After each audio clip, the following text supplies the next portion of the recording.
दोस्त, कैसे हैं आप लोग। स्वागत है आपके अपने यूट्यूब चैनल स्टडी MCQ1M पर। आज हम देखने वाले हैं NCERT सार संग्रह, जो महेश कुणाल बर्नवाल जी का है, जो संस्करण 2023 में लॉन्च हुई है।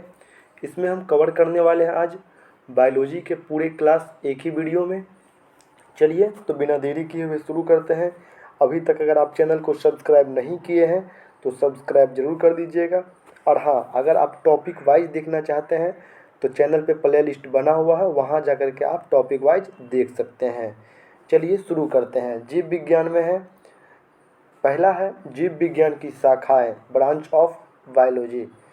चलिए शुरू करते हैं। इसमें क्वेश्चन है, विटीकल्चर के द्वारा क्या उत्पादित होता है। तो उत्पादित होता है अंगूर। जेरेंटोलॉजी के अंतर्गत वृद्धावस्था एवं आयु वृद्धि के प्रभाव का अध्ययन किया जाता है।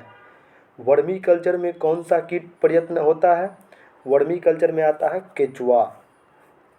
अगला है, पेडोलॉजी के अंतर्गत किसका वैज्ञानिक अध्ययन होता है। मृदा यानी मिट्टी का। फूलों के अध्ययन को क्या कहते हैं, एंथोलॉजी। कीटों का वैज्ञानिक अध्ययन क्या कहलाता है, एंटोमोलॉजी। अगला है, जनसंख्या एवं मानव जाति के आंकड़ों का अध्ययन क्या कहलाता है, जननांकी यानी डेमोग्राफी। जीवाश्म वनस्पति के अंतर्गत पादप जीवाश्म का अध्ययन किया जाता है। विभिन्न संस्कृतियों के वैज्ञानिक विवरण के तुलनात्मक अध्ययन को क्या कहते हैं, एथनोलॉजी। सब्जियों का अध्ययन किस शाखा के अंतर्गत आता है। सब्जी का अध्ययन आता है ओलेरी कल्चर के अंतर्गत। अस्थियों का अध्ययन विज्ञान के किस शाखा के अंतर्गत किया जाता है, ऑस्टियोलॉजी के अंतर्गत। सर्पों का अध्ययन किस वैज्ञानिक शाखा के अंतर्गत आता है, सर्पेटोलॉजी के अंतर्गत सर्पों का अध्ययन आता है। हाइड्रोपोनिक्स किससे संबंधित है, तो ये संबंधित है मृदा रहित पादप संवर्धन से। जंतु विज्ञान के अंतर्गत किन जंतुओं का अध्ययन किया जाता है, जीवित व मृत दोनों प्रकार के जंतु का। जंतु विज्ञान जीव विज्ञान का ही एक शाखा है। जंतु विज्ञान जीव विज्ञान का ही एक शाखा है। अरस्तु को जंतु विज्ञान का जनक कहा जाता है। अरस्तु को जंतु विज्ञान का जनक कहा जाता है। चलिए अब हम कुछ और इम्पोर्टेंट टॉपिक देख लेते हैं। इसमें इम्पोर्टेंट में है, जीव विज्ञान के विभिन्न शाखाओं के जनक। जीव विज्ञान की शाखा जनक। जंतु विज्ञान के जनक कौन है, अरस्तु। वनस्पति विज्ञान के जनक है थियोफ्रेस्टस।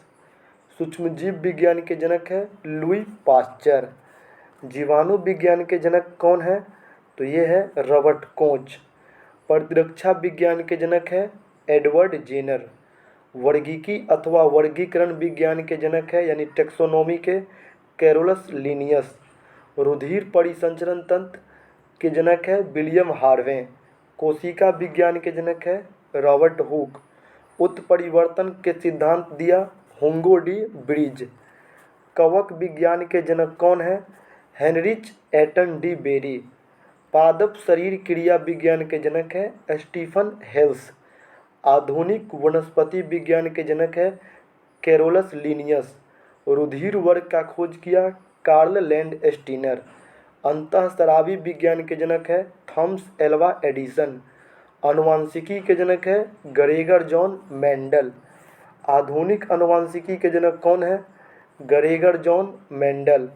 भारतीय पुरा वनस्पति विज्ञान के जनक है बीरबल साहनी। आनुवांशिक अभियांत्रिकी के जनक है पालबर्ग। शैवाल विज्ञान के जनक है विलियम हेनरी हार्वे। भारतीय शैवाल विज्ञान इंडियन फाइकोलॉजी के जनक है MOP अयंगार।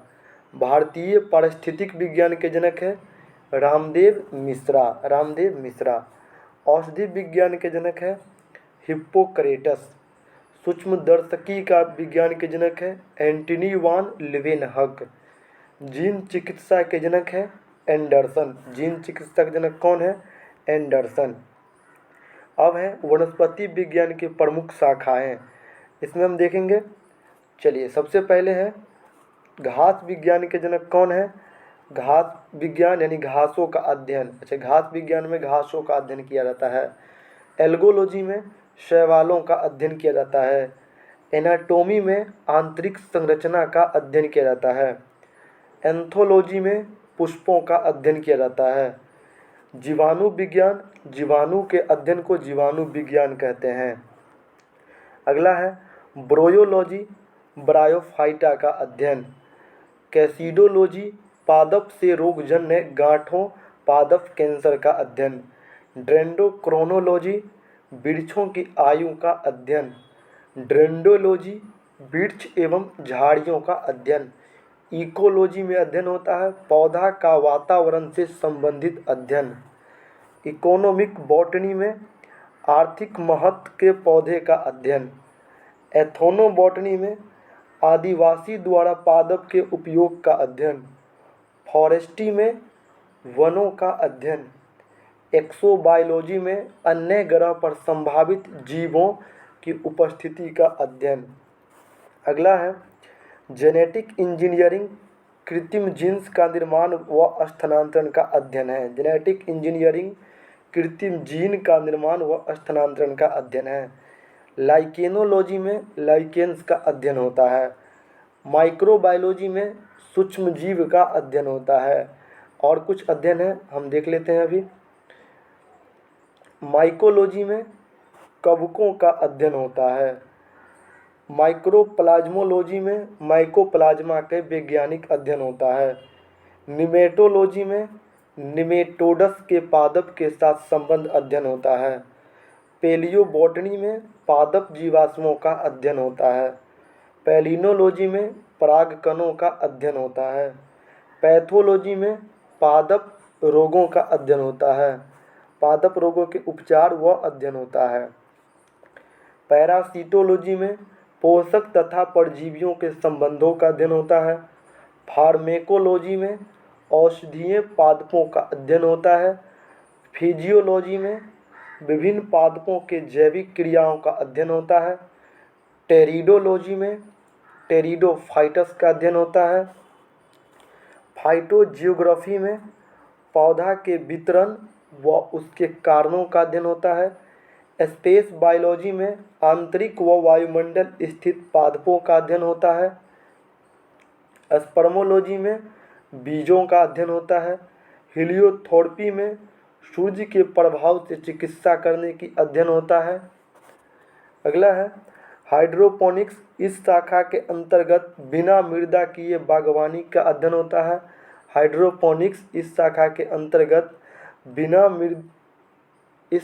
मृदा के बागवानी का अंतर्गत अध्ययन होता है। चलिए अगला हम देखेंगे जंतु विज्ञान की प्रमुख शाखाएं। एनाटॉमी में होता है विच्छेदन के द्वारा शरीर एवं विविध अंगों के रचना का प्रदर्शन। एंथ्रोपोलॉजी में होता है मानव जाति के सांस्कृतिक विकास का अध्ययन। इकोलॉजी में होता है जैविक एवं अजैविक वातावरण से जीवों के विविध संबंधों का अध्ययन। एंडोक्राइनोलॉजी से होता है अंतःस्रावी तंत्र का अध्ययन। एम्बोबायोलॉजी भ्रूणीय संवर्धन का अध्ययन। उसके बाद है एंजाइमोलॉजी में उत्प्रेरक का अध्ययन। एंटोमोलॉजी में कीट पतंग का अध्ययन। जेनेटिक्स में जीवों के आनुवंशिक लक्षण एवं इनकी वंशानुगति का अध्ययन। आयु वृद्धि के साथ जीवों में होने वाली परिवर्तन का अध्ययन। आयु वृद्धि के साथ जीवों में होने वाले परिवर्तन का अध्ययन जरा विज्ञान कहलाता है। क्या कहलाता है? जरा विज्ञान। चलिए इसमें हम और देख लेते हैं जंतु विज्ञान में। हिमेटोलॉजी में रुधिर एवं रुधिर संबंधी रोगों का अध्ययन होता है। हर्पेटोलॉजी में उभयचरों एवं सरीसृप का अध्ययन होता है। मैमोलॉजी में स्तनधारियों का अध्ययन होता है। माइक्रोबायोलॉजी में अति सूक्ष्म जीवों का अध्ययन होता है। न्यूरोलॉजी में तंत्रिका तंत्र का अध्ययन होता है। ओडोंटोलॉजी में दंत विज्ञान संबंधी अध्ययन होता है। ऑर्निथियोलॉजी में पक्षियों का अध्ययन होता है। पैथोलॉजी में रोगों की प्रकृति, लक्षणों एवं कारणों का अध्ययन होता है। रेडियोलॉजी में जीवों पर विकिरण प्रभाव का अध्ययन होता है। टैक्सोनॉमी में जीव जातियों के नामकरण एवं वर्गीकरण का अध्ययन होता है। चलिए अब जो हम देखने वाले हैं जीवन की उत्पत्ति से संबंधित प्रमुख सिद्धांत एवं जैव विकास।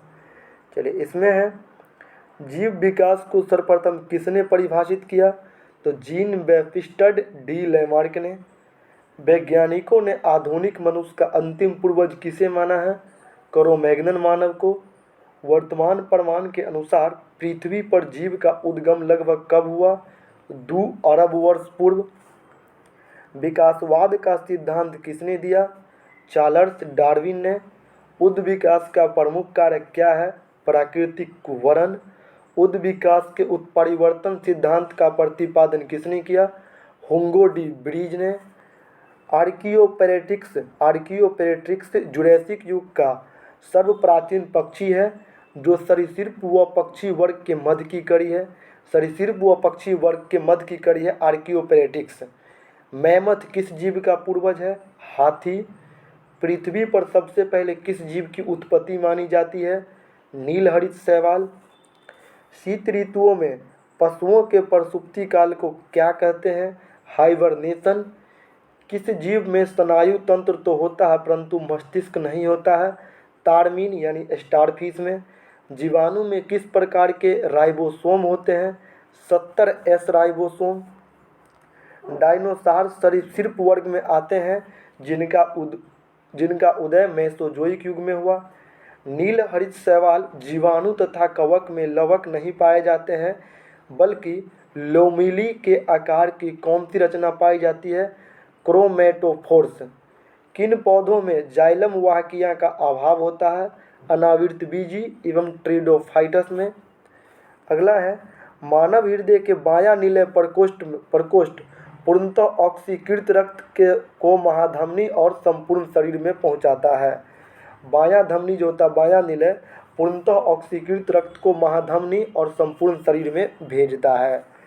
चलिए और हम इसमें कुछ इम्पोर्टेंट टॉपिक है देख लेते हैं। 5 जगत वर्गीकरण को किसने प्रस्तुत किया? ये किया हिटेकर।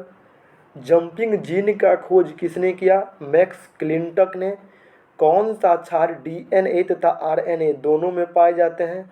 एडेनिन, ग्वानिन और साइटोसिन। ऐसे कौन से उड़ने वाले जीव हैं जो पक्षी वर्ग में नहीं आते हैं? तो चमगादड़ पक्षी वर्ग में नहीं आते हैं। चमगादड़ को उड़ने की कीट एवं क्षमता होते हुए भी पक्षी वर्ग में अंतर्गत नहीं शामिल किया गया है बल्कि इसे स्तनपायी वर्ग में शामिल किया गया है। वह सूक्ष्म जीव वह समूह जिसके जंतु प्रायः रात्रिचर होते हैं मच्छर, चमगादड़ और उल्लू। कुछ साधारण नाम तथा उनके वैज्ञानिक नाम। अभी हम देखेंगे वैज्ञानिक नाम, साधारण नाम और वैज्ञानिक नाम। मानव का वैज्ञानिक नाम है होमो सेपियंस। तेंदुआ का वैज्ञानिक नाम है पैंथेरा पारडस। बाघ का वैज्ञानिक नाम है पैंथेरा टिग्रिस। शेर का वैज्ञानिक नाम है पैंथेरा लियो। मटर का वैज्ञानिक नाम है पाइसम सटाइवम। बिल्ली का वैज्ञानिक नाम है फेलिस कैटस। अगला है मेढक का वैज्ञानिक नाम क्या है? तोराना टिग्रीना। धान का वैज्ञानिक नाम है ओराइजा अस्टाइवा। सरसों का वैज्ञानिक नाम है ब्रेसिका कंप्रोस्टिस। चना का वैज्ञानिक नाम है सीसर एरिएटिनम। गेहूं का वैज्ञानिक नाम है ट्रिटिकम एस्टिवम। गाय का वैज्ञानिक नाम है बोस इंडुकस। आम का वैज्ञानिक नाम है मैंगीफेरा इंडिका। चलिए अब जो है ये क्वेश्चन है, प्रकाश संश्लेषण की प्रकाशिक एवं अप्रकाशिक अभिक्रिया क्लोरोप्लास्ट में कहाँ संपन्न होती है? तो गरेना में एवं स्ट्रोमा में। मोलस्का संघ के कुछ जंतुओं में नील एवं हरे रंग का रक्त किसके कारण होता है? हीमोसाइनिन के कारण। मोलस्का में नीला और हरा रंग होता है हीमोसाइनिन के कारण। अगला है कवकों और उच्चतर पादप की जड़ों के मध्य कौन सा कार्यात्मक सहचर्य पाया जाता है? कवक मूल। ईस्ट और मशरूम किस प्रकार के जीव हैं? फफूंद। कपास में पाया जाने वाला प्रमुख घटक कौन है? सेल्यूलोज। लाइकेन किससे निर्मित होते हैं? लाइकेन कवक और शैवाल से बनते हैं। जीवन चक्र की दृष्टि से पौधा का सबसे महत्वपूर्ण अंग कौन है? पुष्प। क्लोरोफिल के निर्माण में कौन सा तत्व महत्वपूर्ण होता है? मैग्नीशियम। अधिकांश कीट किससे द्वारा शोषण करते हैं? वातक तंत्र से। अगला है कुनैन आवृतबीजी कुनैन आवृतबीजी पादप का उदाहरण है जो सिनकोना नामक पादप की छाल से प्राप्त होता है। यह मलेरिया उपचार के लिए उपयोग किया जाता है। सेब में पाया जाने वाला लाल रंग का क्या है? एंथोसाइनिन। टमाटर में लाल रंग किसके कारण होता है? लाइकोपीन के कारण। अगला है, शहतूत के फल का वैज्ञानिक नाम है सोरोसिस। सर्पों के विष ग्रंथियाँ किस अंग के समान है? कशेरुकी प्राणी की लार ग्रंथियाँ के। निम्फेथिस खासियाना नामक पौधा मुख्यतः भारत के किस राज्य में है? मेघालय में है। चट्टानों पर उगने वाले पादप को क्या कहते हैं? शैलोदभिद। घटपर्णी कीटभक्षी पादप के अंतर्गत आता है।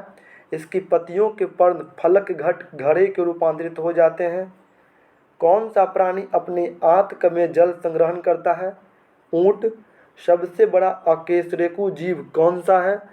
तो कलोसिक सिक्विड। जल एवं स्थल दोनों पर रहने वाले जीव को उभयचर वर्ग में रखते हैं हम। जल और स्थल दोनों पर जो रहते हैं उसे उभयचर वर्ग में रखा जाता है। अगला है, लीची के फलों को किस शाखा के अंतर्गत रखा गया है? एक बीजी बेरी के अंतर्गत। लीची का एरिल खाया जाता है, याद रखिएगा। हल्दी पौधे के तने से प्राप्त होता है तथा उसका खाने वाला हिस्सा प्रकंद होता है, यानी हल्दी तना का उदाहरण है। अगला है, लाल मिर्च किसकी उपस्थिति के कारण तीखी होती है? कैप्सेसिन। सबसे बड़ा स्तनपायी जीव कौन सा है? व्हेल। रेशम का कीड़ा अपने जीवन काल की किस अवस्था में वाणिज्यिक तंतु उत्पन्न करता है? प्यूपा में। गर्म रुधिर वाले या समतापी जंतु के शरीर का तापमान कितना होता है? सदैव एक समान होता है। समुद्री घोड़ा किस प्रकार के जीव का उदाहरण है? मछली का उदाहरण है। वह कौन सा स्तनपायी है जो अंडा देता है परंतु बच्चा नहीं? तो एकीडना। जानने की इच्छा प्रकट करना तथा गूढ़ चिंतन व मनन करना मनुष्य को वानर गुणों से अलग करता है, यानी वानर में जानने की इच्छा और दृढ़ चिंतन नहीं होता है। मानव शरीर में पाया जाने वाला सबसे छोटी कोशिका कौन है? तो ये है शुक्राणु। कौन है? शुक्राणु। सील किस वर्ग की प्राणी है? स्तनपायी। सील है स्तनपायी। कर्क किस के पेड़ से प्राप्त होता है? कौवे कर्ष से।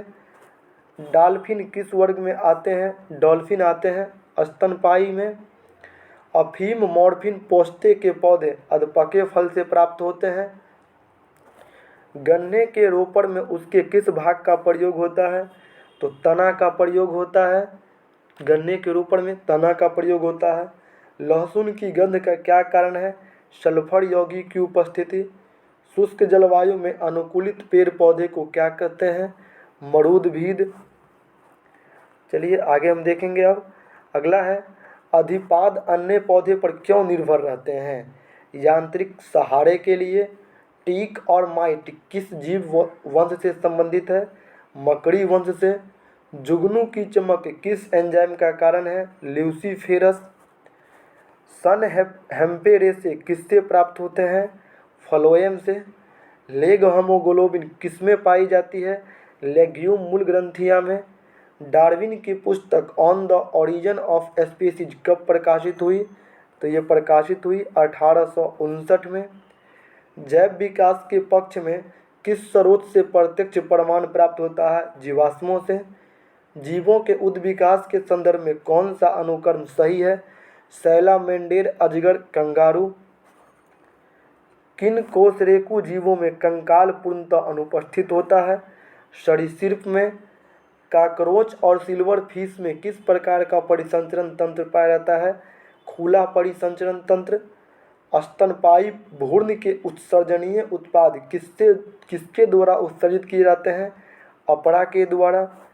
चमगादड़ कैसा प्राणी है? चमगादड़ नियततापी प्राणी है जो स्तनपायी वर्ग में आते हैं। विज्ञान की पैलियोंटोलॉजी नामक शाखा के अंतर्गत जीवाश्म का अध्ययन किया जाता है। सबसे बड़ा पक्षी जो तेज गति से दौड़ सकता है परंतु उड़ नहीं सकता है? शुतुरमुर्ग। नमक युक्त मिट्टी में उगने वाले पादप हैलोफाइटस कहलाते हैं। एंट अमीबा हिस्टोलेटिका नामक परजीवी मानव के किस अंग में पाया जाता है? आंत में। लिग्निन नामक पदार्थ जमा रहता है जाइलम ऊतक पर। डीएनए संश्लेषण तथा हिस्टोन प्रोटीन कोशिका चक्र की किस प्रावस्था में होते हैं? एस प्रावस्था में। सीप, घोंघा, सिक्विड, कौड़ी, ऑक्टोपस, कटलफिश आदि आता है, ये सभी मोलस्का संघ में आते हैं। मोलस्का संघ में काफ़ी इम्पोर्टेंट है, याद रखिएगा इसको। चलिए अगला है, डूबने से हुई मृत्यु का पता लगाने में किसका प्रयोग करते हैं हम? डाइटम का। पपीते का पीला किस कारण से होता है? कैरी का जेंथिन की उपस्थिति के कारण। पौधे के किस भाग से हल्दी प्राप्त होता है? तना से। किस शैवाल से आयोडीन का निर्माण होता है? लेमिनेरिया नामक शैवाल से आयोडीन का निर्माण होता है। वे जीवाणु जो वायुमंडल नाइट्रोजन को नाइट्रेट के यौगिक में परिवर्तित करते हैं वे क्या कहलाते हैं? नाइट्रोजन स्थिरीकरण जीवाणु। अधिक नमक वाले अचार में जीवाणु जीवित क्यों नहीं रह पाते हैं? क्योंकि ये जीवद्रव्य कुंचित होकर मर जाते हैं। कवक कोशिका में सिंचित होने वाला खाद्य पदार्थ कौन सा है? ग्लाइकोजन। तालाबों और कुएं में किस जंतु को छोड़ने से मच्छरों को नियंत्रित करने में मदद मिलती है? गेम्बुसिया फिश। बिस्फेनॉल ए क्या है? खाद्य संवेष्टन सामग्री के विकास के लिए प्रयोग में लाया जाने वाला रसायन। मृदा के प्रयोग के बिना केवल खनिज युक्त सहायता से पौधे उगने वाले विधि को हाइड्रोपोनिक्स कहा जाता है। प्रतिजैविक मुख्यतः किससे प्राप्त होते हैं? जीवाणुओं से। इष्ट कोशिका में कौन सा मुख्य विकार उपस्थित होता है? जाइमेज। जब एक ही जीन दो या दो से अधिक भिन्न भिन्न लक्षणों को एक साथ नियंत्रित करती है तो इसे क्या कहते हैं? बहुप्रभाविता नियम। इसे बहुप्रभाविता नियम कहते हैं। क्यूनिन तथा कुनैन किसकी छाल से प्राप्त होता है? सिनकोना की छाल से प्राप्त होता है। मेंडल ने अपने वंशागति नियमों में प्रतिपादित करने वाले किस पौधा का प्रयोग किया? गार्डन पी यानी मटर का। ग्रेगर जॉन मेंडल को आधुनिक आनुवंशिकी का जनक कहा जाता है। सूखा सहिष्णुता से संबंधित हार्मोन है एबिसिलिक अम्ल। अधिक एंजाइम किस ताप पर सर्वाधिक सक्रिय रहते हैं? 20 से 35 डिग्री सेल्सियस पर। 20 से 35 डिग्री सेल्सियस पर। अब हम देखने वाले हैं कोशिका यानी सेल। तो इसमें हम पढ़ेंगे जैव कोशिका को किस कोशिकांग का ऊर्जा घर यानी पावर हाउस कहते हैं? माइटोकॉन्ड्रिया को। हमारे तंत्र में अधिकतम एटीपी अणुओं का उत्पन्न करने वाले पद का नाम है करेब्स चक्र। प्लाज्मा झिल्ली किन पदार्थों से बनी होती है? प्रोटीन तथा लिपिड से। मानव शरीर के किस अंग में लसिका कोशिका पाई जाती है? प्लीहा में। किस जीव में लिंग गुणसूत्र नहीं पाया जाता है? छिपकली में। जंतु कोशिका में अनुपस्थित होती है कोशिका भित्ति। पिंड कहाँ पाई जाती है? अंडाशय में। परक्रमित कोशिका मृत्यु के कोशिकीय और आणविक नियंत्रण को क्या कहते हैं? एप्टोसिम एप्टिसोम। केंद्रक के अतिरिक्त कोशिका के किस कोशिकांग में डीएनए उपस्थित होता है? हरित लवक तथा माइटोकॉन्ड्रिया में। किस कोशिका को पाचन थैली कहते हैं? लाइसोसोम को पाचन थैली कहते हैं। मनुष्य के किस ऊतक में जन्म के पश्चात कोशिका का विभाजन नहीं होता है? तंत्रिका तंत्र में विभाजन नहीं होता है। कौन सा भाग पादप तथा जंतु कोशिका में पाया जाता है? कोशिका झिल्ली, कोशिका द्रव और केंद्रक। हाइपरप्लासिया का क्या अर्थ होता है? कोशिका की आकार में वृद्धि। जीन शब्द सर्वप्रथम किसने दिया? जॉनसन। रिवर्स प्रतिलेखन की खोज किसने की थी? तो टोबिन व बाल्टीमोर ने। जब एक युग्म जीन दूसरे इकाई को प्रभाव को छुपाता है तो इस प्रक्रिया को प्रभाविता कहते हैं। पुरुष के शुक्राणु तथा महिला के अंडाणु के निषेचन की क्रिया अंडवाहिनी में संपन्न होती है। चलिए और आगे हम देख लेते हैं। कोशिका का जीवित अंश जीवद्रव्य कहलाता है। यह किससे मिलकर बना होता है? कोशिका द्रव व केंद्रक द्रव से मिलकर बना होता है। कौन सा कोशिकांग प्रोटीन संश्लेषण में सहायता होता है? राइबोसोम। मानव शरीर में गुणसूत्रों की संख्या कितनी है? 46। कौन सा तत्व पौधे की कोशिका भित्ति की संरचनात्मक घटक है? कैल्शियम। सबसे छोटा जीवित कोशिका कौन सा है? माइकोप्लाज्मा। किसे जीवन का भौतिक आधार माना गया है? जीवद्रव्य को। कौन सा कोशिका केवल वनस्पति कोशिका में ही होता है? हरित लवक। द्विनाम पद्धति के जन्मदाता कौन है? Carolus Linnaeus. दो कोशिकाओं के मध्य पदार्थों का आवागमन किसके माध्यम से होता है? जीवद्रव्य तंतु के माध्यम से। किस तत्व के कोशिका में एकत्रित होने से रंध्र खुल जाते हैं? पोटेशियम। किस कोशिकांग को ट्रैफिक पुलिस की संज्ञा प्रदान की गई है? गोल्जी काइको। प्लाज्मा झिल्ली किस पदार्थ से बनी होती है? लाइपोप्रोटीन से। प्लाज्मा झिल्ली की संरचना को यूनिट मेम्ब्रेन मॉडल किसने प्रस्तुत किया? तो ये प्रस्तुत किया रॉबर्टसन 1959 में। कोशिका भित्ति की संरचना कैसी होती है? परागम में। विश्व की सबसे छोटी कोशिका कौन है? Mycoplasma gallisepticum. विश्व की सबसे बड़ी कोशिका है शुतुरमुर्ग का अंडा। मानव शरीर में सबसे छोटा कोशिका है सेरिबेलम के ग्रेन्युल सेल। मानव शरीर की सबसे बड़ी कोशिका है अंडाणु, जो केवल स्त्री में होता है।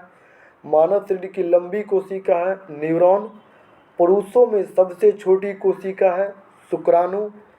सबसे बड़ी पादप कोशिका है कार्लेपोटेक्सोफिलिया। अगला जो है टॉपिक ये है पोषण है। पोषण में हम पढ़ेंगे, सबसे पहला क्वेश्चन है, मानव शरीर में किस पोषक तत्वों की कमी के कारण शारीरिक वृद्धि धीमी हो जाती है? प्रोटीन की कमी के कारण। विटामिन ए के मुख्य स्रोत क्या है? दूध। प्रोटीन एवं वसा दोनों प्रचुरता किस खाद्य पदार्थों में होती है? मूंगफली में। शरीर में त्वचा के नीचे विद्यमान वसा शरीर की ऊष्मा के ह्रास के विरुद्ध अवरोधक का कार्य करता है। शरीर में ऊतकों का निर्माण किस पोषक तत्वों से होता है? प्रोटीन से। किस विटामिन को हार्मोन माना जाता है? विटामिन डी को। कौन सा एंजाइम प्रोटीन के पाचन में सहायक है? ट्रिप्सन। सामान्य क्रियाशील महिला के लिए प्रोटीन की उपयुक्त लगभग दैनिक मात्रा होनी चाहिए, लगभग 45 ग्राम। स्तनपान कराने वाली मां को प्रतिदिन आहार में लगभग 70 ग्राम प्रोटीन की आवश्यकता होती है। लार किसके पाचन में सहयोग करता है? स्टार्च के पाचन में। आलसी या तीसी किसकी प्रचुर स्रोत है? ओमेगा 3 वसीय अम्ल का। मानव शरीर में पाचन की अधिकांश क्रिया किस अंग में संपन्न होती है? तो छोटी आंत में। मांस की तुलना में मछली को सुपाच्य और लाभदायक क्यों माना जाता है? बहु असंतृप्त वसा अम्ल की उपस्थिति के कारण। दूध किस बैक्टीरिया के कारण खराब हो जाता है? लैक्टोबैसिलस के कारण। फास्फोरस शरीर में अम्लीयता एवं क्षारीयता के मध्य संतुलन बनाता है। पालक के पत्तों में किस पोषक तत्वों की मात्रा अधिक होती है? लौह की यानी आयरन की। कौन सा एंजाइम दुग्ध प्रोटीन को पचाने में सहायक होता है? रेनिन। मानव शरीर में विटामिन ए किस अंग में भंडारित होता है? यकृत में। अधिकांश प्राणियों के जीवित पदार्थ लगभग 80% पदार्थ क्या होता है? प्रोटीन। सेब का हृदय रोगियों के लिए विशेष महत्व क्यों है? पोटेशियम के स्रोत होने के कारण। शरीर में आवेशित होने वाले पोषक पदार्थों से भंडारण के लिए आवश्यकता से अधिक वसा का संश्लेषण कर लिया जाता है। आवश्यकता से अधिक वसा का संश्लेषण कर लिया जाता है। अगला है, दूध में प्रोटीन और कार्बोहाइड्रेट के अतिरिक्त कैल्शियम और पोटेशियम तत्व सम्मिलित होते हैं। प्रोटीन की अधिकतम मात्रा किसमें पाई जाती है? सोयाबीन में। अल्फा केराटिन नामक प्रोटीन शरीर के किस अंग में पाया जाता है? त्वचा में। गेहूं में कौन सा प्रोटीन पाया जाता है? तो गेहूं में ग्लूटेन प्रोटीन पाया जाता है। गाय के दूध कैरोटीन की उपस्थिति के कारण हल्के पीले रंग का होता है। दूध का श्वेत रंग किसकी उपस्थिति के कारण होता है? कैसीन के कारण दूध का रंग सफ़ेद होता है। किसमें विटामिन सी की मात्रा सर्वाधिक होती है? आंवला में। विटामिन डी का प्रमुख स्रोत क्या है? सूर्य की किरण। किस विटामिन का निर्माण हमारे शरीर में होता है? विटामिन डी व B3 का। कौन सा विटामिन किसी स्वप्न को पर्याप्त अवधि तक याद रखने में होता है? विटामिन 6 का। स्वप्न याद रखने के लिए विटामिन 6 का प्रयोग होता है। सब्जियों से मुख्यतः में प्राप्त होता है विटामिन। एक गिलास पानी पीने से कितनी कैलोरी मिलता है? 0 कैलोरी। बासमती चावल के दाने पकने पर लंबे हो जाते हैं एमाइलेज की उपस्थिति के कारण। दूध में कौन सा सेक्राइड उपस्थित होता है? लैक्टोज। किस विटामिन की कमी से स्कर्वी रोग होता है? विटामिन सी की कमी से। हेपेटाइटिस मानव शरीर के किस अंग को प्रभावित करता है? यकृत को। किसके संश्लेषण में विटामिन के की विशिष्ट भूमिका होती है? प्रोथ्रोम्बिन की। पौधा व जंतुओं में कार्बोहाइड्रेट की संचय किस रूप में होता है? पौधा में स्टार्च के रूप में तथा जंतु में ग्लाइकोजन के रूप में। विटामिन होते हैं आवश्यक कार्बनिक यौगिक जिनका संश्लेषण शरीर में नहीं होता है। अगला हम पढ़ेंगे, कैल्सिमर फंक ने किस पोषक तत्वों की खोज की? तो विटामिन की। विटामिन ए से संपन्न किस खाद्य पदार्थ कौन से हैं? कार्ड यकृत तेल, शकरकंद, गाजर, पालक आदि। मनुष्य में विटामिन ए की कमी से रतौंधी हो जाता है, शारीरिक वृद्धि व भार में कमी हो जाता है, कॉर्निया में रोग हो जाता है तथा त्वचा संबंधी रोग उत्पन्न हो जाता है। विटामिन B12 का रासायनिक नाम क्या है? साइनोकोबोलिन। खट्टे फलों में कौन सा विटामिन पाया जाता है? Vitamin C. घाव को भरने में कौन सा विटामिन सहायक है? विटामिन सी। किलोसिस नामक रोग किस विटामिन की कमी से होता है? Vitamin B2। थायमिन किसका रासायनिक नाम है? Vitamin B1।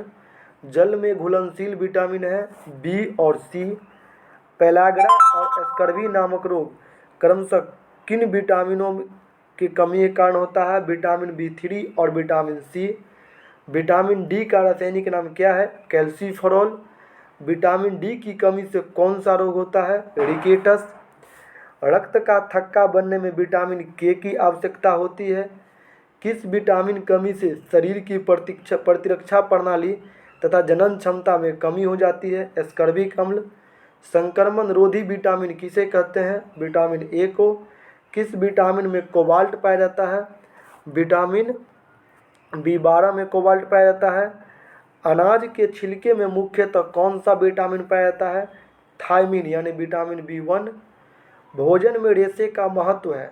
भोजन में रेशे की अधिकता पाचन क्रिया में सहायक होती है। रेशे युक्त भोजन में ग्लूकोज की मात्रा कम होती है जिससे आंतों में ट्यूमर बनने की संभावना कम हो जाती है। विटामिन डी की अनुपस्थिति से शरीर में कैल्शियम की कमी हो जाती है।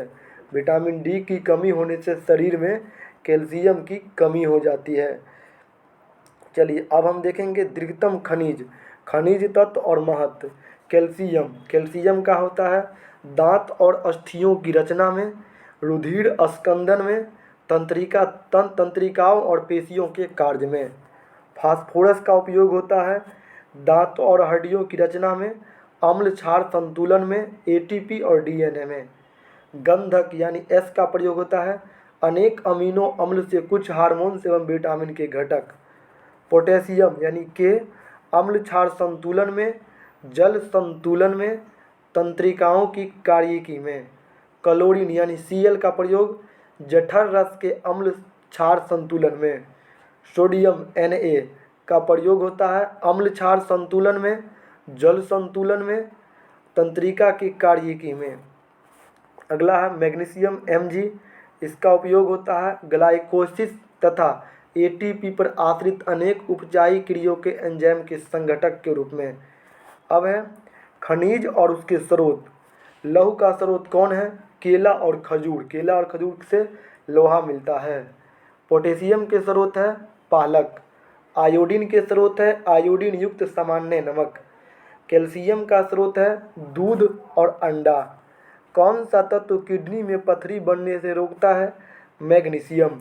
कौन सा फल स्कर्वी रोग के उपचार में होता है? आंवला। एक संतुलित आहार में विभिन्न पोषक तत्वों किस अनुपात में होनी चाहिए? 1/2 प्रोटीन, 1/4 वसा, 3/5 कार्बोहाइड्रेट। किस पोषक तत्वों से प्रति ग्राम सर्वाधिक ऊर्जा प्राप्त होती है? वसा से। किसकी कमी से क्रिटिनिज्म, मंदबुद्धि एवं बौना रोग हो जाता है? आयोडीन की कमी से। कौन सा विटामिन शरीर के रोगों से प्रतिरक्षा प्रदान करता है? Vitamin A. विटामिन ए शरीर के रोगों से प्रतिरक्षा प्रदान करता है। अब है विटामिन के कार्य। विटामिन के कार्य हम देखेंगे। विटामिन उपापचयी प्रक्रिया में महत्वपूर्ण भूमिका निभाते हैं। ये विभिन्न रोगों से शरीर की रक्षा करते हैं। वसा में घुलनशील विटामिन ADEK है। सबसे पहले वही को हम देखेंगे। वसा में घुलनशील विटामिन कौन है? ADEK। अब चलिए, विटामिन ए का रासायनिक नाम क्या है? रेटिनॉल। इसका स्रोत क्या है? कैरोटीन युक्त फल, यकृत व आंतरीय श्लेष्मा की कोशिका इसका स्रोत है। कार्यकी पर प्रभाव, इससे रोग कौन कौन होता है? चलिए, दृष्टि रंगों के संश्लेषण, एपिथेलियम यानी प्रभाव होता है इस पर, स्तरों की वृद्धि एवं विकास। कमी से कारण रोग होता है कार्निया रोग यानी रतौंधी, त्वचा की कोशिकाओं का विकास अवरुद्ध हो जाता है। विटामिन डी का रासायनिक नाम है कैल्सीफेरॉल। इसका स्रोत है मक्खन, यकृत, मछली का तेल, गुर्दा, अंडे, ईस्ट, सूर्य के प्रकाश द्वारा संश्लेषित। कार्यकी प्रभाव, कैल्शियम व फास्फोरस के उपापचय, हड्डी और दांतों की वृद्धि। कमी के कारण होता है सूखा रोग और वयस्कों में रिकेटस और वयस्कों में सूखा रोग और बच्चों में होता है रिकेटस। याद रखिएगा, वयस्कों में सूखा रोग और रिकेटस बच्चों में। ठीक है। विटामिन ई का रासायनिक नाम है टेकोफेरॉल। इसका स्रोत है तेल, गेहूँ, अंडे, जर्दी, सोयाबीन। चलिए, अब जो है कार्यकी प्रभाव, कोशिका कला, सुरक्षा, जनन क्षमता में वृद्धि, पेशियों की कार्यकी। अब इसका कमी के प्रभाव से होता है जनन क्षमता में कमी। विटामिन ई से होता है जनन क्षमता में और एपिथेलियम में कमजोरी। अब है विटामिन के। विटामिन की के स्रोत है, विटामिन की का रासायनिक नाम है के का फिलोक्योनिन। स्रोत है हरी पत्ती, अंडा, टमाटर, गोभी, सोयाबीन, आंत, बैक्टीरिया।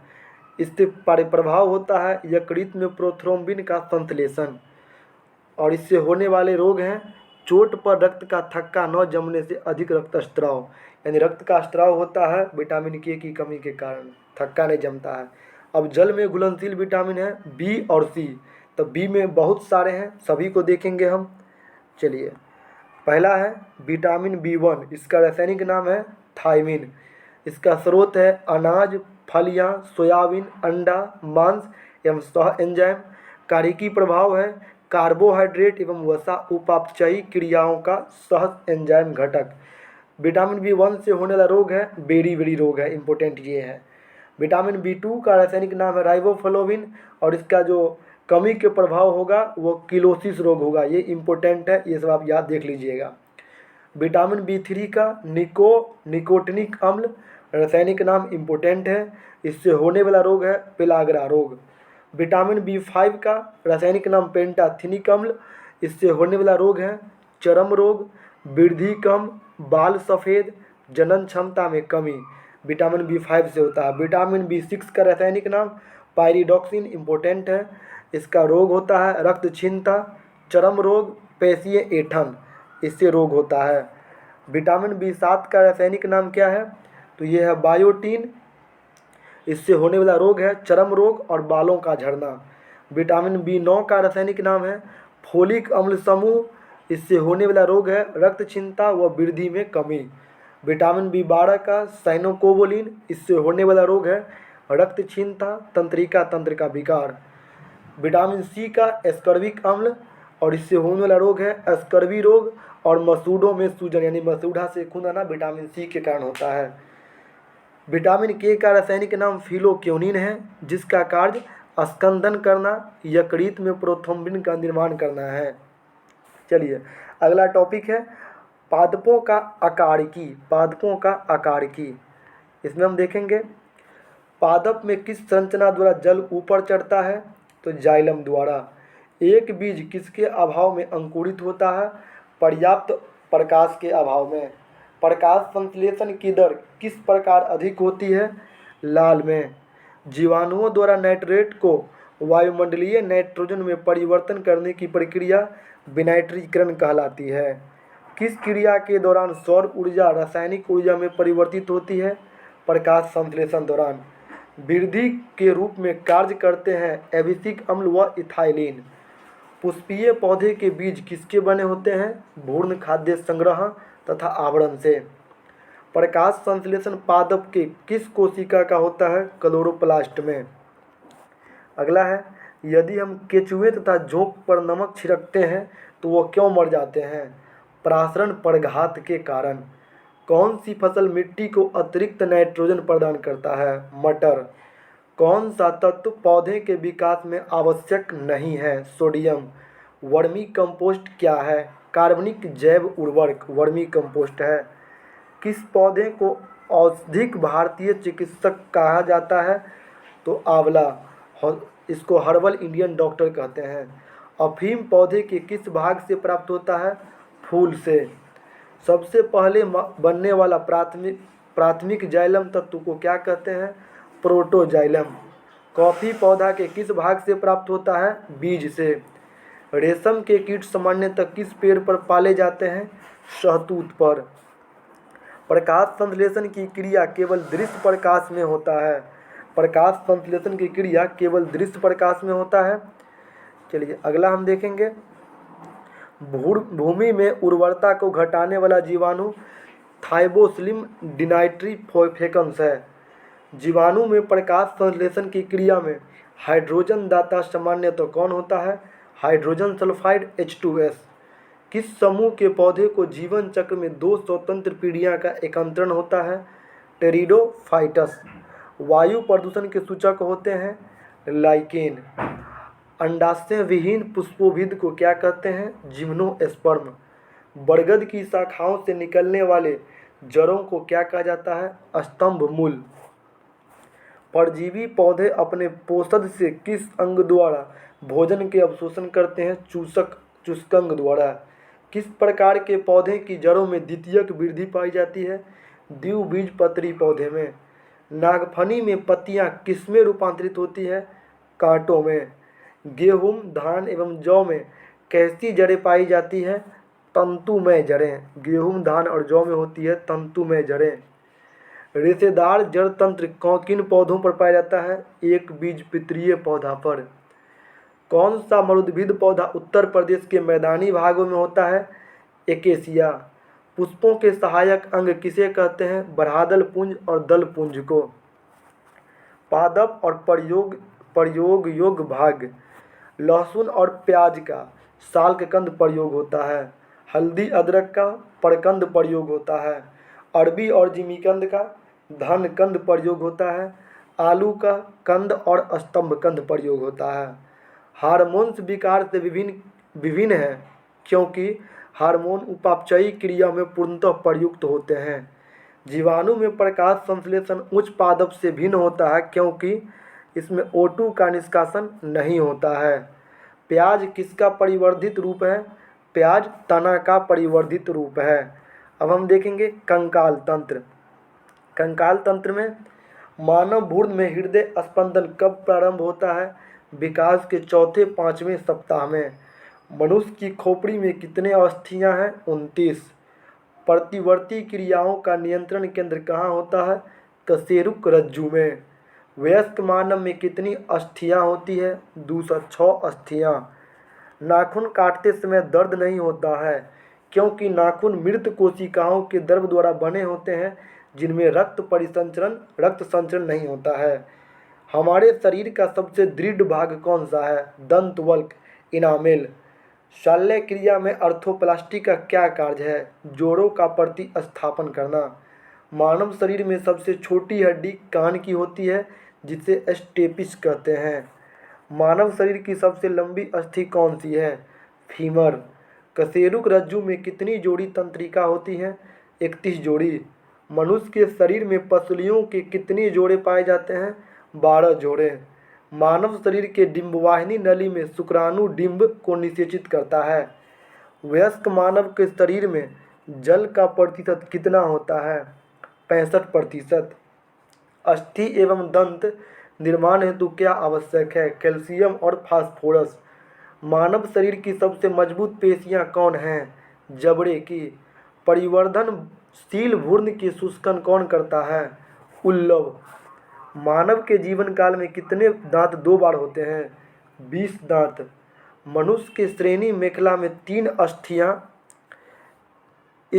इस्चियम, इलियम और फ्यूबस उपस्थि होती है। चलिए और भी कुछ क्वेश्चन है देख लेते हैं। मानव शरीर में सबसे बड़ी गुहा कौन सी है? तो कोलेम या सेप्लेंटिक गुहा।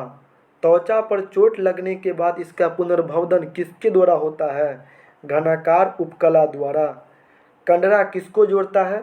पेशी को अस्थि से। स्नायु किसको जोड़ता है? अस्थि को अस्थि से। स्नायु एवं कंडरा कैसी ऊतक है? संयोजी ऊतक। स्नायु और कंडरा है संयोजी ऊतक। स्तनियों के अस्थि उपस्थि में क्यों भिन्न होती है? हेबेसियन नलिकाओं के कारण। अस्थि के मैट्रिक्स किस प्रोटीन का बना होता है? ओसिन का। अस्थियों के कठोर बनाने वाले लवण मुख्यतः क्या होते हैं? कैल्शियम और मैग्नीशियम फास्फेट। कौन लसिका में किन रुधिराणु की अनुपस्थित होती है? लाल रुधिराणु का। कौन सा प्रोटीन त्वचा, बाल, नाखून, सींग तथा खून के निर्माण में सहायक है? केरोटीन। अस्थियों में कौन सा प्रोटीन पाया जाता है? ओसिन। अस्थियों में मुख्यतः कौन सा अकार्बनिक पदार्थ पाए जाते हैं? कैल्शियम तथा मैग्नीशियम फास्फेट।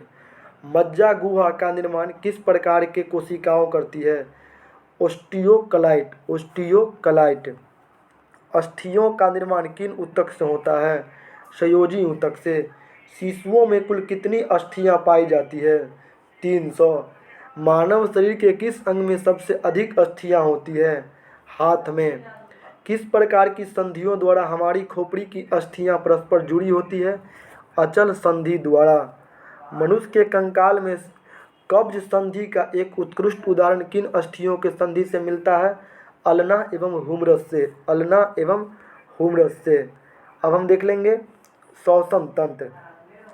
काफ़ी इम्पोर्टेंट टॉपिक है। श्वसन में बाहर निकली वायु में CO2 की लगभग कितनी मात्रा होती है? 4%। अधिकतर कीट किस प्रकार श्वसन करते हैं? श्वासन प्रणालियों के द्वारा। शीत निद्रा के दौरान मेढक किस अंग से श्वसन करता है? केवल त्वचा से। यातायात पुलिस शराब के नशे वाले व्यक्ति की श्वास जांच में किस गैस के मिश्रण का प्रयोग करते हैं? पोटेशियम डाइक्रोमेटिक सल्फ्यूरिक अम्ल। श्वासोच्छ्वास में बाहर निकली वायु में लगभग कितनी मात्रा होती है? लगभग 17%। श्वास में रुधिर का कौन सा घटक O2 को अवशोषण करता है? लाल रक्त कणिकाएं RBC। अवायवीय श्वसन में पेशी कोशिका ग्लूकोज को किसमें परिवर्तित होकर उत्पादन करता है? लैक्टिक अम्ल। भोजन निगलते समय श्वसन मार्ग किस अंग द्वारा बंद हो जाता है? एपिग्लोटिस। फेफड़े में गैस का आदान प्रदान किसके द्वारा होता है? रुधिर द्वारा। करेब्स चक्र की क्रिया किस कोशिकांग में संपन्न होता है? माइटोकॉन्ड्रिया में। ऑक्सीशोषण की क्रिया कोशिकाओं के किस भाग में संपन्न होती है? कोशिका द्रव्य एवं माइटोकॉन्ड्रिया में। कोशिका द्रव्य एवं माइटोकॉन्ड्रिया में। ग्लाइकोलाइसिस क्रिया में ऑक्सी तथा अनॉक्सी शोषण का सामान्य श्वसन चरण माना जाता है। श्वसन द्वारा उत्पन्न ऊर्जा का संचय किस रूप में होता है? ATP अणु में। ATP अणु में। पहाड़ों पर रहने वाले में RBC की संख्या अधिक होती है क्योंकि पहाड़ पर वायु कम संघनित होती है। कार्बोहाइड्रेट तथा वसा उपापचय के प्रमुख अंतिम उत्पाद है CO2 एवं पायरुविक अम्ल। अवायवीय श्वसन में कौन सी प्रक्रिया होती है? ग्लाइकोसिस। मानव में श्वास दर प्रति मिनट होता है 12 से 15 बार। एक स्वस्थ व्यक्ति में हृदय धड़कने की औसत दर 72 मिनट होती है। 72 मिनट होती है। ग्लाइकोसिस में अंत में ग्लूकोज पायरुविक अम्ल में परिवर्तित हो जाता है। ग्लाइकोसिस का एंजाइम कहाँ पाया जाता है? कोशिका द्रव में। किस कारण से ऊतकों में ऑक्सी हीमोग्लोबिन से ऑक्सीजन निकलकर ऊतक द्रव में जाती है? O2 की कमी और CO2 की अधिकता के कारण। फेफड़े की कुपिकाओं में गैसीय विनिमय किस प्रकार होता है? संक्रिय ट्रांसपोर्ट। मानव शरीर में श्वसन केंद्र कहाँ होता है? मेडुला ऑब्लोंगेटा तथा पोन्स में। मेडुला ऑब्लोंगेटा तथा पोन्स में। फेफड़े के ऊपर का आवरण किसका बना होता है? प्लूरल कला का।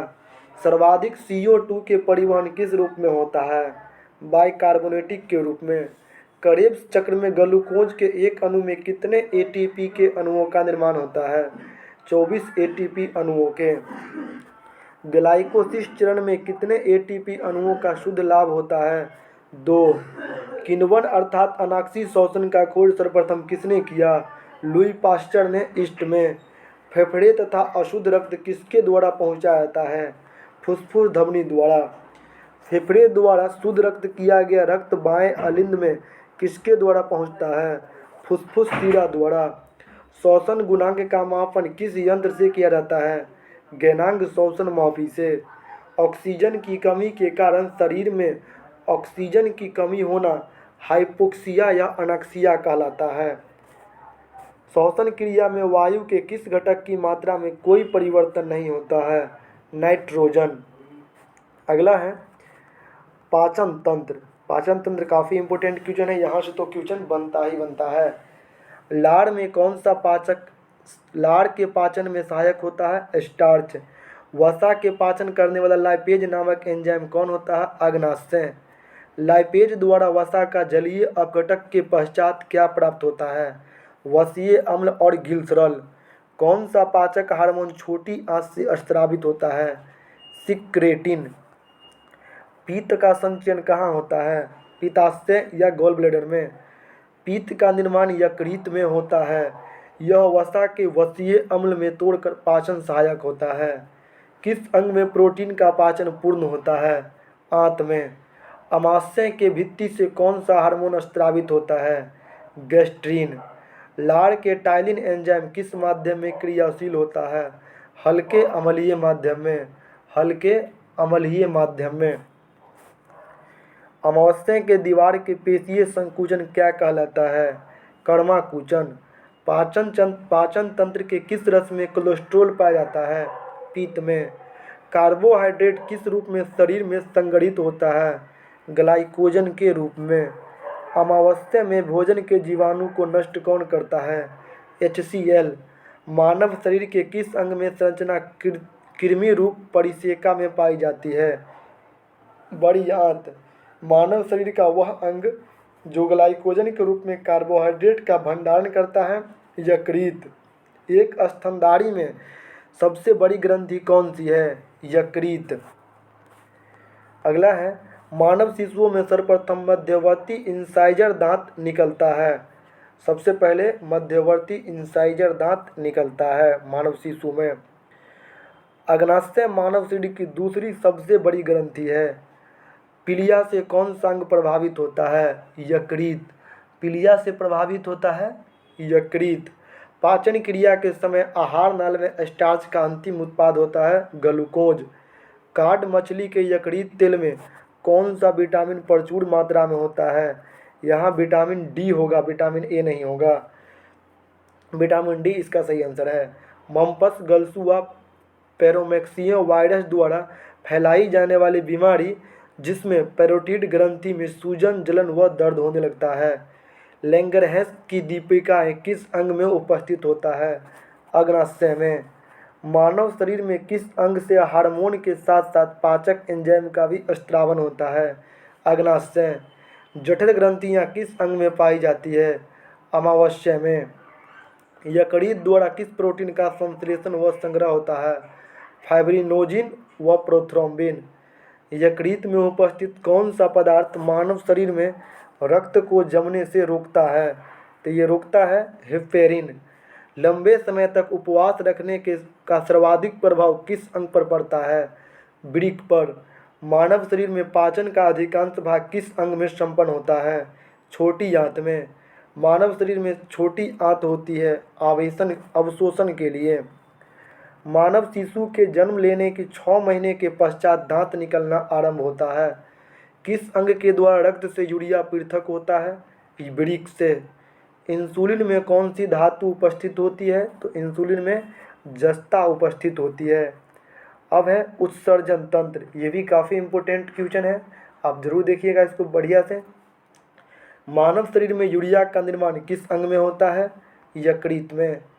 अल्कोहल का निर्वीसन के लिए कौन सा अंग उत्तरदायी है? यकृत। मनुष्य के शरीर में खून के शुद्धिकरण की प्रक्रिया कहलाता है रक्त अपोहन। मानव शरीर से उत्सर्जित सर्वाधिक विषाक्त पदार्थ कौन है? अमोनिया। मूत्र की मात्रा को नियंत्रित करता है एडीएच एवं एल्डोस्टेरोन। एक वयस्क स्वस्थ मनुष्य द्वारा एक दिन में उत्सर्जित मूत्र मात्रा होती है लगभग 1.5 लीटर। कौन सी औषधि मूत्र के स्राव को प्रोत्साहित करती है? डायूरेटिक। विल्स रोग में कौन सा अंग प्रभावित होता है? वृक्क। हेमिकार्डेटा संघ के जीव में किस अंग द्वारा उत्सर्जन होता है? यह होता है कोशिका गुच्छ द्वारा। विभिन्न जंतुओं में यूरिया उत्सर्जी अंग, तो यह है मनुष्य में उत्सर्जी अंग है वृक्क। अमीबा में त्वचा व रिक्तिका। केचुआ में उत्सर्जिकाएँ। झींगा मछली में हरित ग्रंथियाँ हैं। उसके बाद है फीताकृमि में उत्सर्जी अंग कौन है? फ्लोएम कोशिका। आर्थ्रोपोडा में मेलिपिग नालिका। सिलेंट्रेटा में त्वचा व मुख।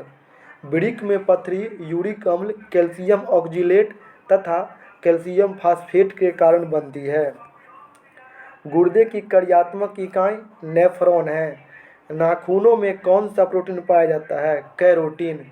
वृक्क का काम न करने पर रक्त में यूरिया की मात्रा बढ़ जाती है, इसे क्या कहते हैं? यूरीमिया। यूरीमिया कहते हैं।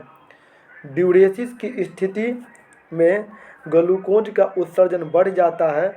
ड्यूरेसिस की स्थिति में ग्लूकोज की मात्रा उत्सर्जन बढ़ जाता है। अगला है मनुष्य में किस प्रकार का उत्सर्जन पाया जाता है? यूरियोटिलिक उत्सर्जन। यूरोक्रम का निर्माण कैसे होता है? लाल रुधिर कणिकाओं में हीमोग्लोबिन से। वृक्क से प्रति मिनट औसत रक्त प्रवाह होता है 1 से 1.2 लीटर। 1 से 1.2 लीटर। वृक्क नलिकाओं के दूरस्थ कुंडलित भाग से मुख्यतः किस पुनरावशोषण होता है? Sodium chloride. वृक्क के चारों ओर पाए जाने वाला झिल्ली नुमा आवरण को कहते हैं पेरिटोनियम। वह बीमारी जिसमें मूत्र के साथ रक्त आता है हीमोटूरिया। शरीर में संपूर्ण रक्त किसके माध्यम से शुद्ध होता है? तो वृक्क के माध्यम से। केचुआ मुख्य रूप से ओमोनोटिलिक अमोनिया उत्सर्जक जंतु है, किंतु पर्याप्त जल न प्राप्त होने पर यह यूरियोटिलिक यूरिया उत्सर्जक हो जाता है। अब है कोशिकीय जंतु में उत्सर्जी अंग। उत्सर्जी अंग उत्सर्जी पदार्थ। वृक्क रुधिर से मूत्र के रूप में अत्यधिक जल व नाइट्रोजनी अवशिष्ट पदार्थ जैसे यूरिया आदि का उत्सर्जन करता है। फेफड़ा अमोनिया को यूरिया में परिवर्तित करता है। फेफड़ा अमोनिया को यूरिया में परिवर्तित करता है। यकृत नाइट्रोजनी पदार्थों का निष्कर्षण। आंत कैल्शियम व धातुओं के लवणों की आवश्यकता से अधिक मात्रा में उत्सर्जन। अगला है जलीय प्राणी में नाइट्रोजन विनिमय से उत्पादित होता है अमोनिया। गठिया रोग का क्या कारण है? रक्त में प्रवाहित यूरिक एसिड का सोडियम यूरेट के क्रिस्टल के रूप में जोड़ों के एकत्रित होना। अमावस्या का दीवार का पेशीय संकुचन होता है पेरिस्टलोसिस। अगला है अब ये टॉपिक है तंत्रिका तंत्र, काफ़ी इम्पोर्टेंट टॉपिक है।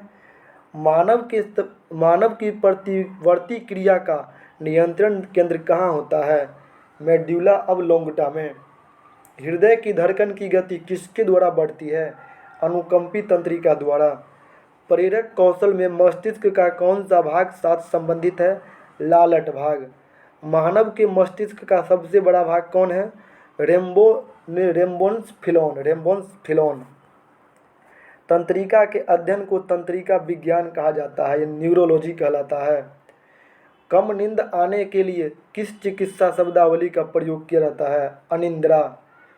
मस्तिष्क का कौन सा भाग गुरुत्वाकर्षण के विरुद्ध शरीर के समर्थन करता है? अंतराली केंद्रक। औसत एक सामान्य मानव मस्तिष्क का भार कितना होता है? 1.36 ग्राम। शरीर में प्रत्यावर्ती क्रियाओं का नियंत्रण एवं समन्वय कौन करता है? मेरुरज्जु।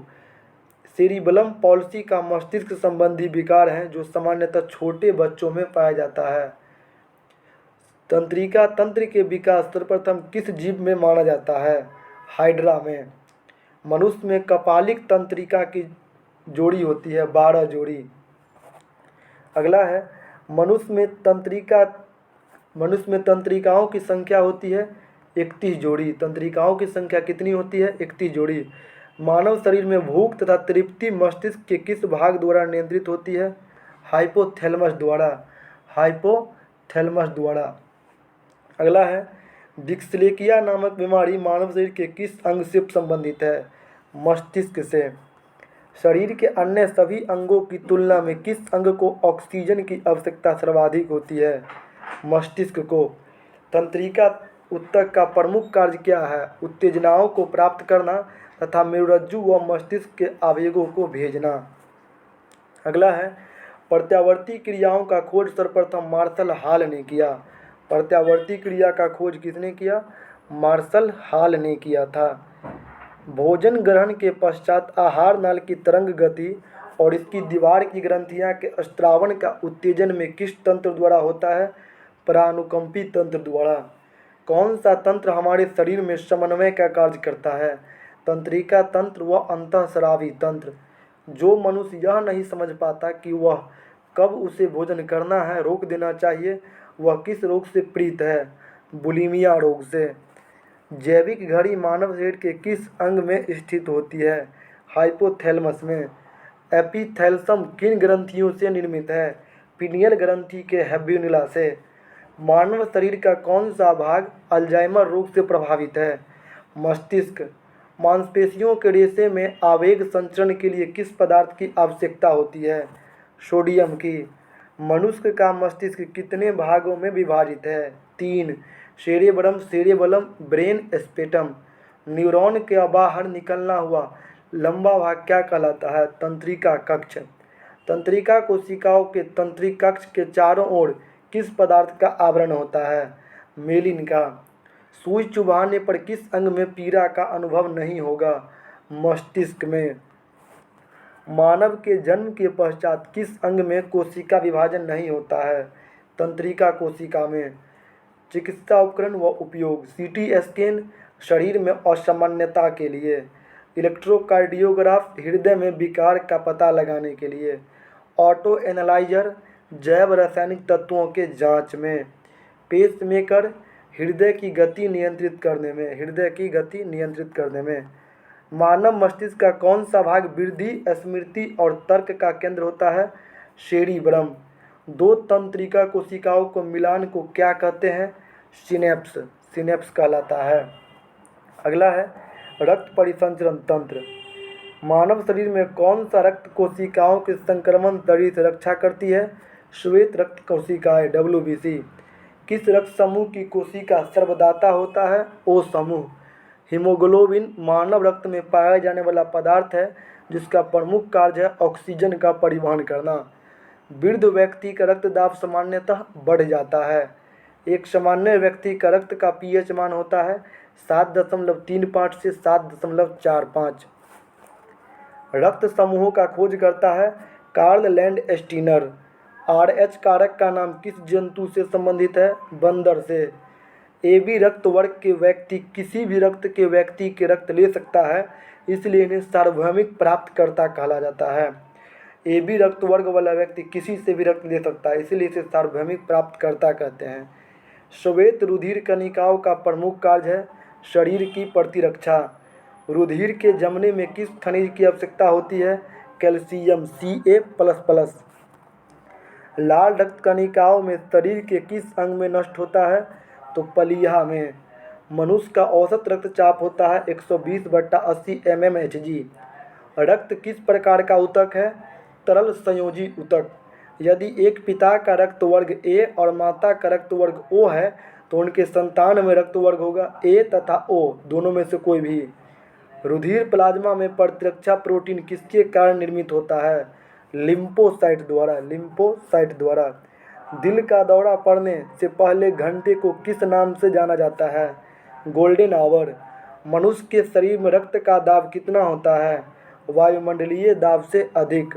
हृदय के संकुचन से धमनियों के दीवारों पर पड़ने वाला दाब रुधिर दाब कहलाता है। रुधिर दाब कहलाता है। रुधिर में श्वेत रक्त कणिका की अत्यधिक मात्रा में उपस्थित को किस रोग से नाम जाना जाता है? ल्यूकेमिया अथवा रक्त कैंसर के नाम से। ल्यूकेमिया अथवा रक्त कैंसर के नाम से। इंसुलिन नामक हार्मोन का मुख्य कार्य रक्त में शर्करा की मात्रा को नियंत्रित करना है। रक्त में ग्लूकोज का स्तर किस में व्यक्त किया जाता है? मिलीग्राम प्रति डेसी मिलीमीटर में। रक्त का थक्का बनने के दौरान होने वाली अभिक्रिया है thromboplastin plus prothrombin plus calcium बराबर थ्रोम्बिन। थ्रोम्बिन प्लस फाइब्रिनोजिन बराबर फाइब्रिनिन। फाइब्रिन प्लस रुधिराणु बराबर रक्त का थक्का। जैविक प्रक्रिया के तेज करने में कौन सा पदार्थ उत्तरदायी होता है? एंजाइम। प्रतिजन एक ऐसा पदार्थ है जो प्रतिरक्षी के निर्माण की उद्दीप्त करता है तथा इसकी मुख्य प्रतिरोधियों का निर्माण के प्रेरित करता है। रक्त को हृदय तक पहुंचाने वाली धमनियां क्या कहलाती है? हृदय धमनियां। लाल रक्त कणिकाएं आरबीसी मुख्यतः कहाँ बनती है? आरबीसी अस्थिमज्जा में बनती है। प्लाज्मा में जल का प्रतिशत कितना होता है? लगभग 90%। स्टार्च के जल अपघटन में कौन सा एंजाइम होता है? एमाइलेज। रक्त का थक्का बनने में फाइब्रिनोजिन का फाइब्रिन में परिवर्तन थ्रोम्बिन एंजाइम कहलाता है। हृदय की धड़कन नियंत्रित करने में किसकी भूमिका होती है? सोडियम की। एंजाइम एक प्रकार का है जैव उत्प्रेरक। एक धड़कन या हृदय गति को एक आवृत्ति में लगभग कितना समय लगता है? 0.8 सेकेंड। रक्तदाब का नियंत्रण किस ग्रंथि के द्वारा होता है?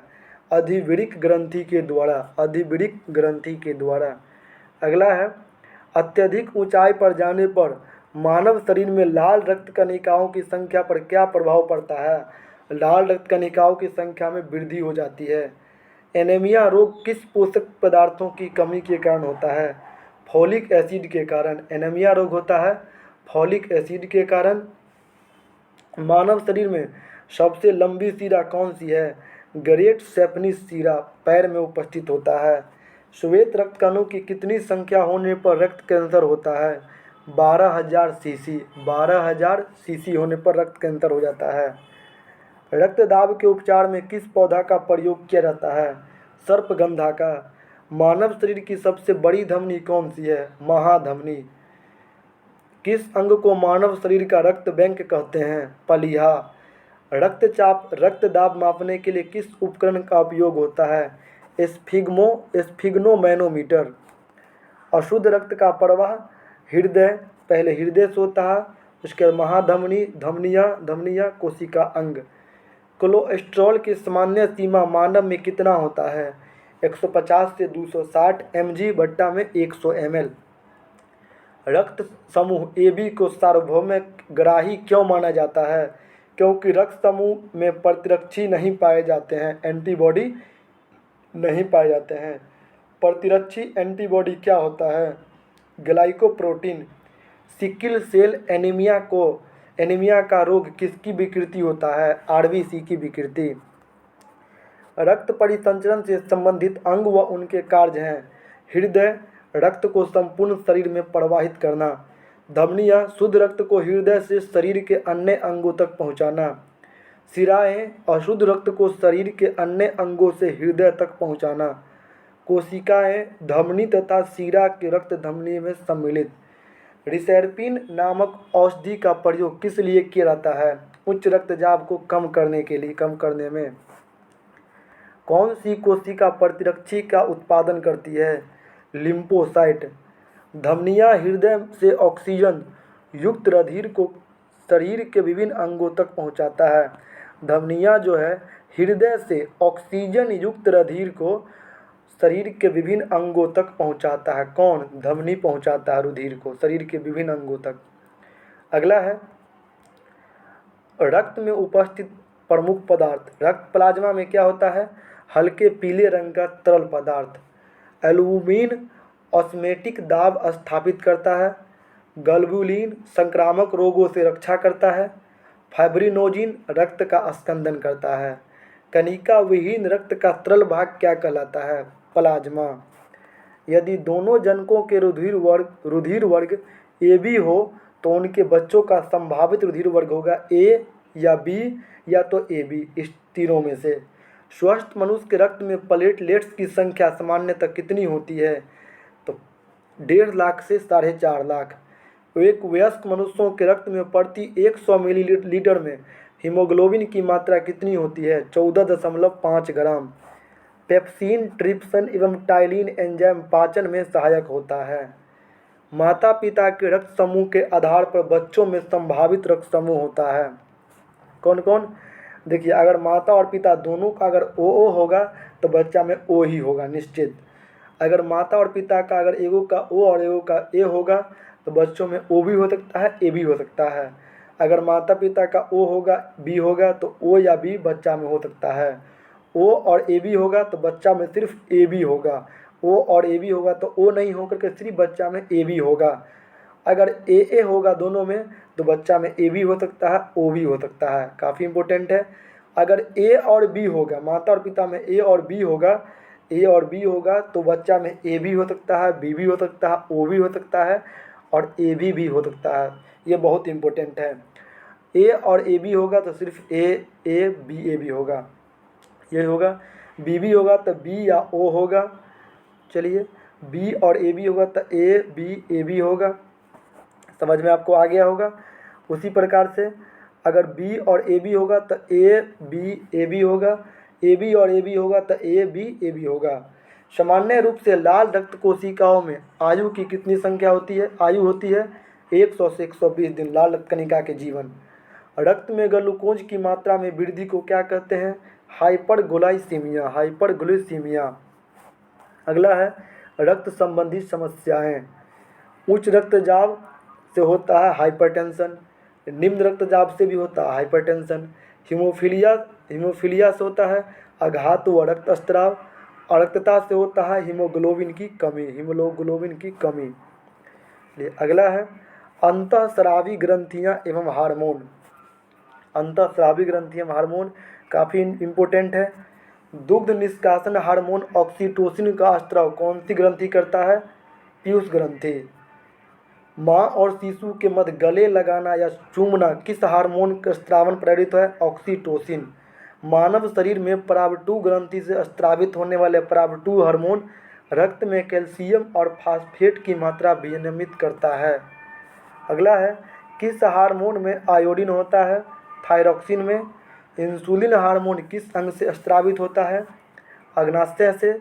मनुष्य में पित्त का निर्माण यकृत में होता है, पित्त का संचय पित्ताशय में होता है।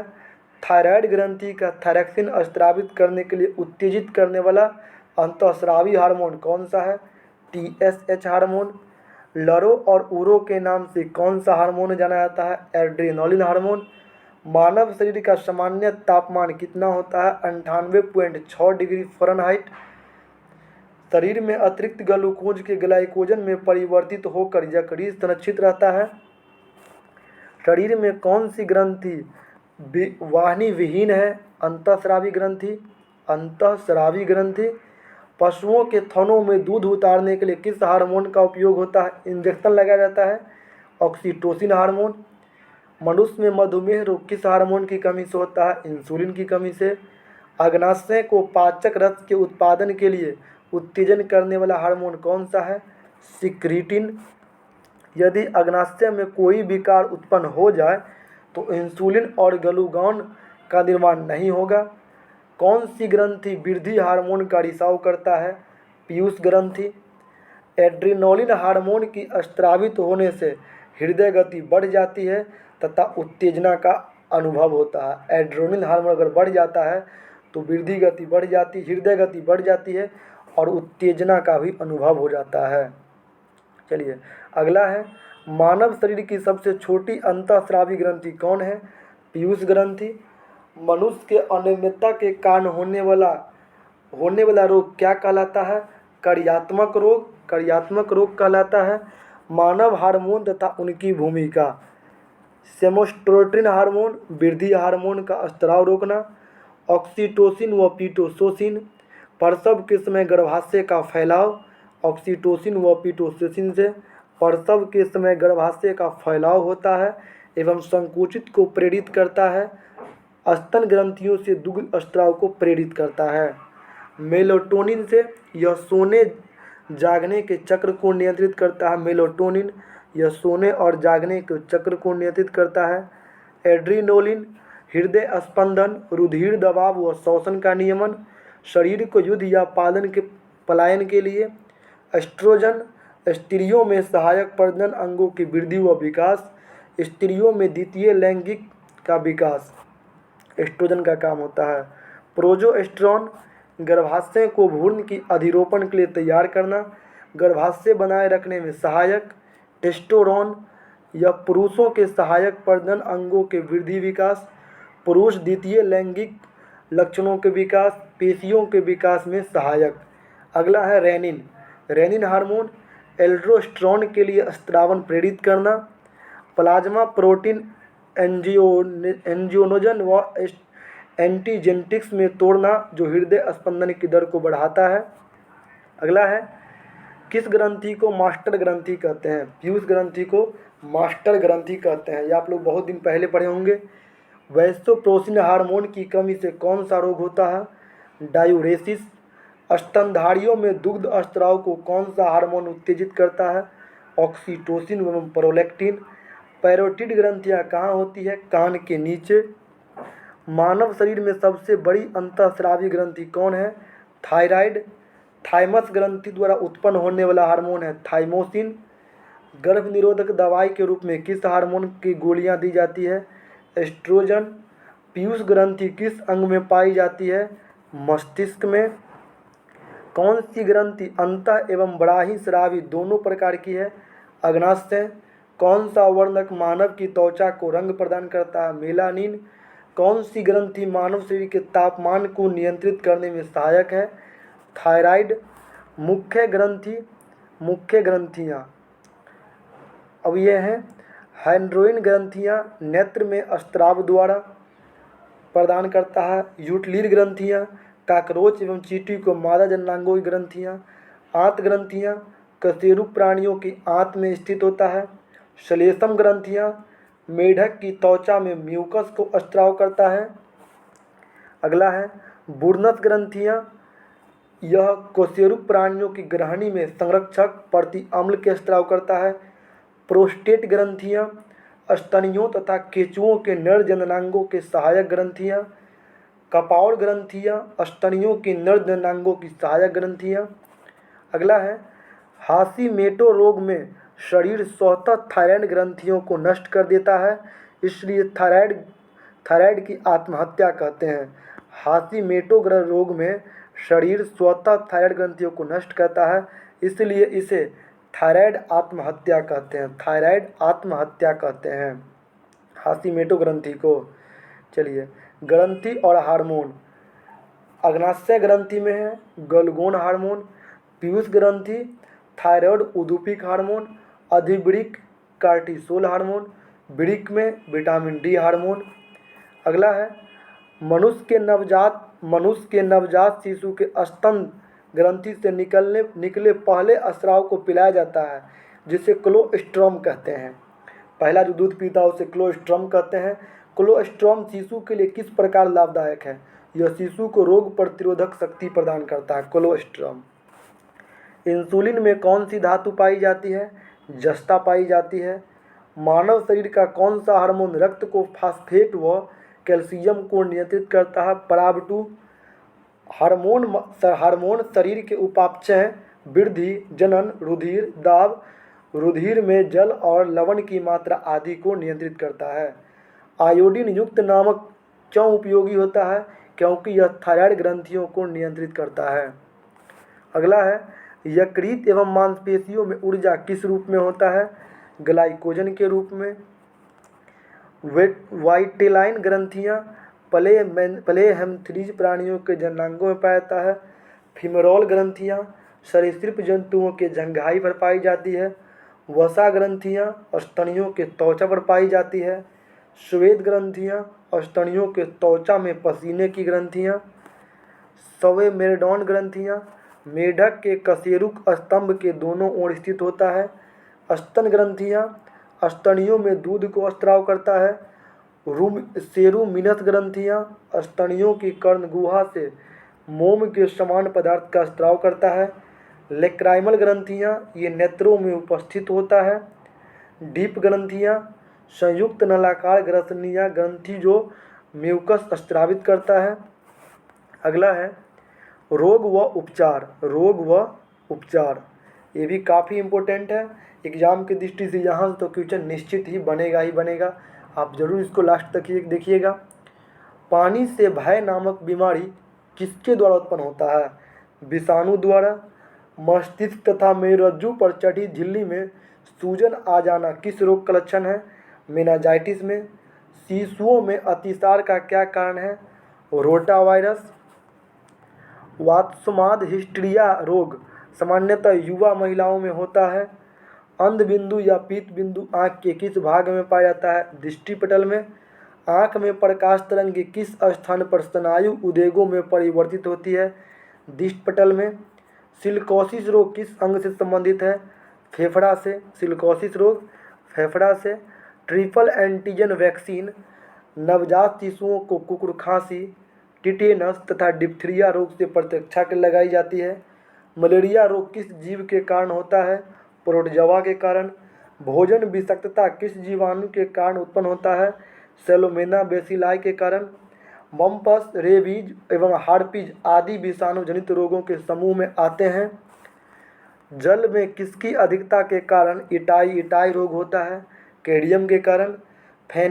फेनिलकटोन्यूरिया रोग किससे संबंधित है? मानसिक जड़ता से। पोटेशियम अल्पता किससे संबंध है? निम्न रक्तचाप से। मलेरिया से कौन सा अंग प्रभावित होता है? प्लीहा। आनुवांशिक रोग लीग सहलगन रायल हीमोफीलिया से होता है। अगला है भारत में मलेरिया के 65% रोगियों के लिए पीवाईवैक्स परजीवी उत्तरदायी है। हीमोफीलिया एक आनुवांशिक विकार है जिससे रक्त का स्कंदन नहीं होता है। पेयजल में नाइट्रेट की अधिक मात्रा होने के कारण ब्लू बेबी सिंड्रोम होता है। पेयजल में नाइट्रेट की अधिकता के कारण ब्लू बेबी सिंड्रोम होता है। अगला है डेंगू बुखार होने पर मानव शरीर में किसकी कमी हो जाती है? प्लेटलेट्स। मलेरिया प्लाज्मोडियम नामक परजीवी का खोज किस वैज्ञानिक ने किया? सर रोनाल्ड रस। ट्यूमर की पहचान के लिए रेडियोधर्मी समस्थानिक का प्रयोग किया जाता है। आर्सेनिक 74। यदि मूत्र के साथ एल्बुमिन की मात्रा आ रही है तो वृक्क को प्रभावित होने वाली संभावना है। सॉल्ट टीका किस रोग से संबंधित है? पोलियो से। सॉल्ट टीके का आविष्कार जॉन सल्क ने 1952 में किया। एथलीट फुट नामक बीमारी किससे उत्पन्न होती है? फफूंद से। मनुष्य के शरीर में रक्त प्रवाह की गति मापने के लिए रेडियो एक्टिव तत्व का प्रयोग किया जाता है, रेडियो सोडियम। पॉलिश युक्त चावल के सेवन से कौन सा रोग होने की संभावना है? बेरी। प्लाज्मोडियम परजीवी के वाहक जीव कौन है? मच्छर। हानिकारक विकिरणों से मनुष्य का कौन सा अंग मस्तिष्क का सबसे कम तथा आँख सबसे अधिक प्रभावित होता है? MRI का पूर्ण रूप है मैग्नेटिक रेजोनेंस इमेजिंग। BMD परीक्षण किसकी पहचान करने के लिए किया जाता है? अस्थिरंध्रता की पहचान के लिए। कौन सा मच्छर जीका वायरस का वाहक है? एडिज मच्छर। मधुमेह के उपचार में प्रयोग होने वाला हार्मोन इंसुलिन का आविष्कार किसने किया? FG वेंटिंग ने। पर्यावरण प्रदूषण द्वारा होने वाला रोग एम्फाइसीमा से फुफ्फुस रोग प्रभावित होता है। फुफ्फुस यानी फेफड़ा प्रभावित होता है। मानव शरीर का कौन सा अंग एल्जाइमर रोग से प्रभावित है? मस्तिष्क। पोलियो एक विषाणु जनित रोग है जिसका वायरस शरीर में दूषित भोजन तथा जल के माध्यम से प्रवेश करता है। मस्तिष्क की बीमारी को किससे पहचाना जाता है? विद्युत मस्तिष्क लेख से। सामान्य जुकाम किस वायरस के द्वारा होता है? रीनो विषाणु से। एनीसेमिया नामक रोग किससे संबंधित है? सूंघने की शक्ति, घर्म संवेदना की कमी से। सल्फा दवाइयाँ किन बीमारियों के उपचार में उपयोग होता है? जीवाणु जनित बीमारियों के लिए। डीपीटी का टीका वैक्सीन का प्रयोग किन बीमारियों में होता है? डिप्थीरिया, काली खांसी और टिटेनस में। हृदय धड़कन किस तत्व द्वारा नियंत्रित होती है? पोटेशियम द्वारा। जीवाणु जनित रोग कौन कौन है? हैजा, इसका जीवाणु है विब्रियो कैलोरी। डिप्थीरिया जीवाणु है कार्निबैक्टीरियम डिप्थेराई। क्षय रोग का जीवाणु है माइक्रोबैक्टीरियम ट्यूबरक्लोसिस। कोढ़ का जीवाणु है माइकोबैक्टीरियम लैप्रेसी। टेटेनस का जीवाणु है क्लास्ट्रीडियम टिटेनी। टाइफाइड का जीवाणु है साल्मोनेला टाइफोसा। प्लेग का जीवाणु है पास्टुरेला पेस्टिस। काली खांसी का जीवाणु है बर्डीटेला परट्यूसिस। निमोनिया का जीवाणु है डिप्लोकोकल न्यूमोनी। गनोरिया की जीवाणु है निसेरिया गनोरिया। सिफिलिस की जीवाणु है ट्रेपनोसोमा पैलोडियम। सुजाक की जीवाणु है गेगनोकोकस गोनोराई। ये सभी जीवाणु जनित रोग हैं। रोगों के प्रकृति एवं लक्षणों एवं कारणों का अध्ययन रोग विज्ञान कहलाता है। एक बार और हम देख लेते हैं जीवाणु से होने वाला रोग कौन कौन है? हैजा, डिप्थीरिया, क्षय रोग, कोढ़, टिटेनस, टाइफाइड, प्लेग, काली खांसी, न्यूमोनिया, गनोरिया, सिफिलिस, सुजाक। ये सब जीवाणु जनित रोग हैं, याद रखिएगा। अगला है एमिनोसेफ्लिक एसिड प्रति सूक्ष्मजीवी औषधि के रूप में यक्ष्मा और कुष्ठ दोनों के चिकित्सा के लिए उपयुक्त होता है। संक्रमित चूहे के काटने से कौन सा रोग होता है? प्लेग रोग। अबिंदुकता नामक रोग किस अंग को प्रभावित करता है? आँख को।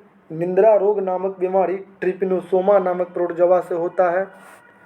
फाइलेरिया नामक रोग किसके कारण से होता है? गोल कृमि से होता है। HIV द्वारा होने वाला रोग है एड्स। डाउन सिंड्रोम नामक आनुवंशिक विकार किसके कारण होता है? गुणसूत्रों की संख्या में परिवर्तन के कारण। एड्स रोग HIV नामक विषाणु से होता है जिसमें RNA एवं प्रोटीन पाया जाता है। AIDS किसका संक्षिप्त रूप है? Acquired immunodeficiency syndrome. AIDS virus HTLV का खोज रॉबर्ट गैलो ने किया। एड्स के उपचार के लिए सबसे उपयुक्त दवाई कौन सा है? जीडोवुडीन। जापानी एन्सेफेलाइटिस बीमारी विषाणुओं के कारण फैलती है।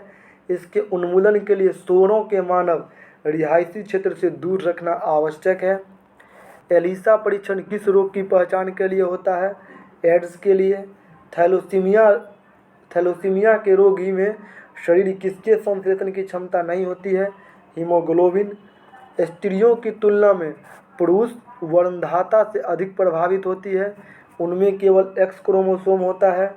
एड्स, छोटी माता एवं गलसुआ तीनों को संक्रामक बीमारियां हैं। एफ्लाटॉक्सिन खाद्य विषाक्तान द्वारा कौन सा अंग प्रभावित होता है? यकृत प्रभावित होता है। अगला क्वेश्चन है ब्राइटस रोग शरीर का कौन सा अंग प्रभावित होता है? गुर्दा। इंटरफेरॉन का प्रयोग किसके नियंत्रण के लिए होता है? कैंसर। सिलिकोसिस क्या है? फेफड़ों से संबंधित रोग। मक्का में सफ़ेद काली किस तत्व की कमी से होता है? जिंक की कमी से। सफ़ेद कीट फसल रोग है सरसों में। पायरिला किस फसल के में लगने वाला कीट है? गन्ना में। भिंडी में पीत वर्ण शीरा रोग किस कारण होता है? सफ़ेद मक्खी से। सफ़ेद मक्खी से। खसरा रोग एंटीबायोटिक्स द्वारा ठीक नहीं किया जा सकता है। अगला है गामा ग्लोबिन इंजेक्शन का प्रयोग किस रोग के उपचार में होता है? हेपेटाइटिस में। रानीखेत रोग किससे संबंधित है? मुर्गियों से। गेहूं में होने वाले दो प्रमुख कवक रोग कौन कौन से हैं? काला कीट रोग और स्पॉट रोग, ये कवक से होता है। अगला है धान के टुंगोर विषाणु किसके द्वारा प्रसारित होता है? हरी पत्ते के फुदके द्वारा। बर्ड फ्लू H5N1 इन्फ्लुएंजा विषाणु के कारण होता है। BCG का टीका नवजात शिशु को कब लगाया जाता है? जन्म के तुरंत बाद।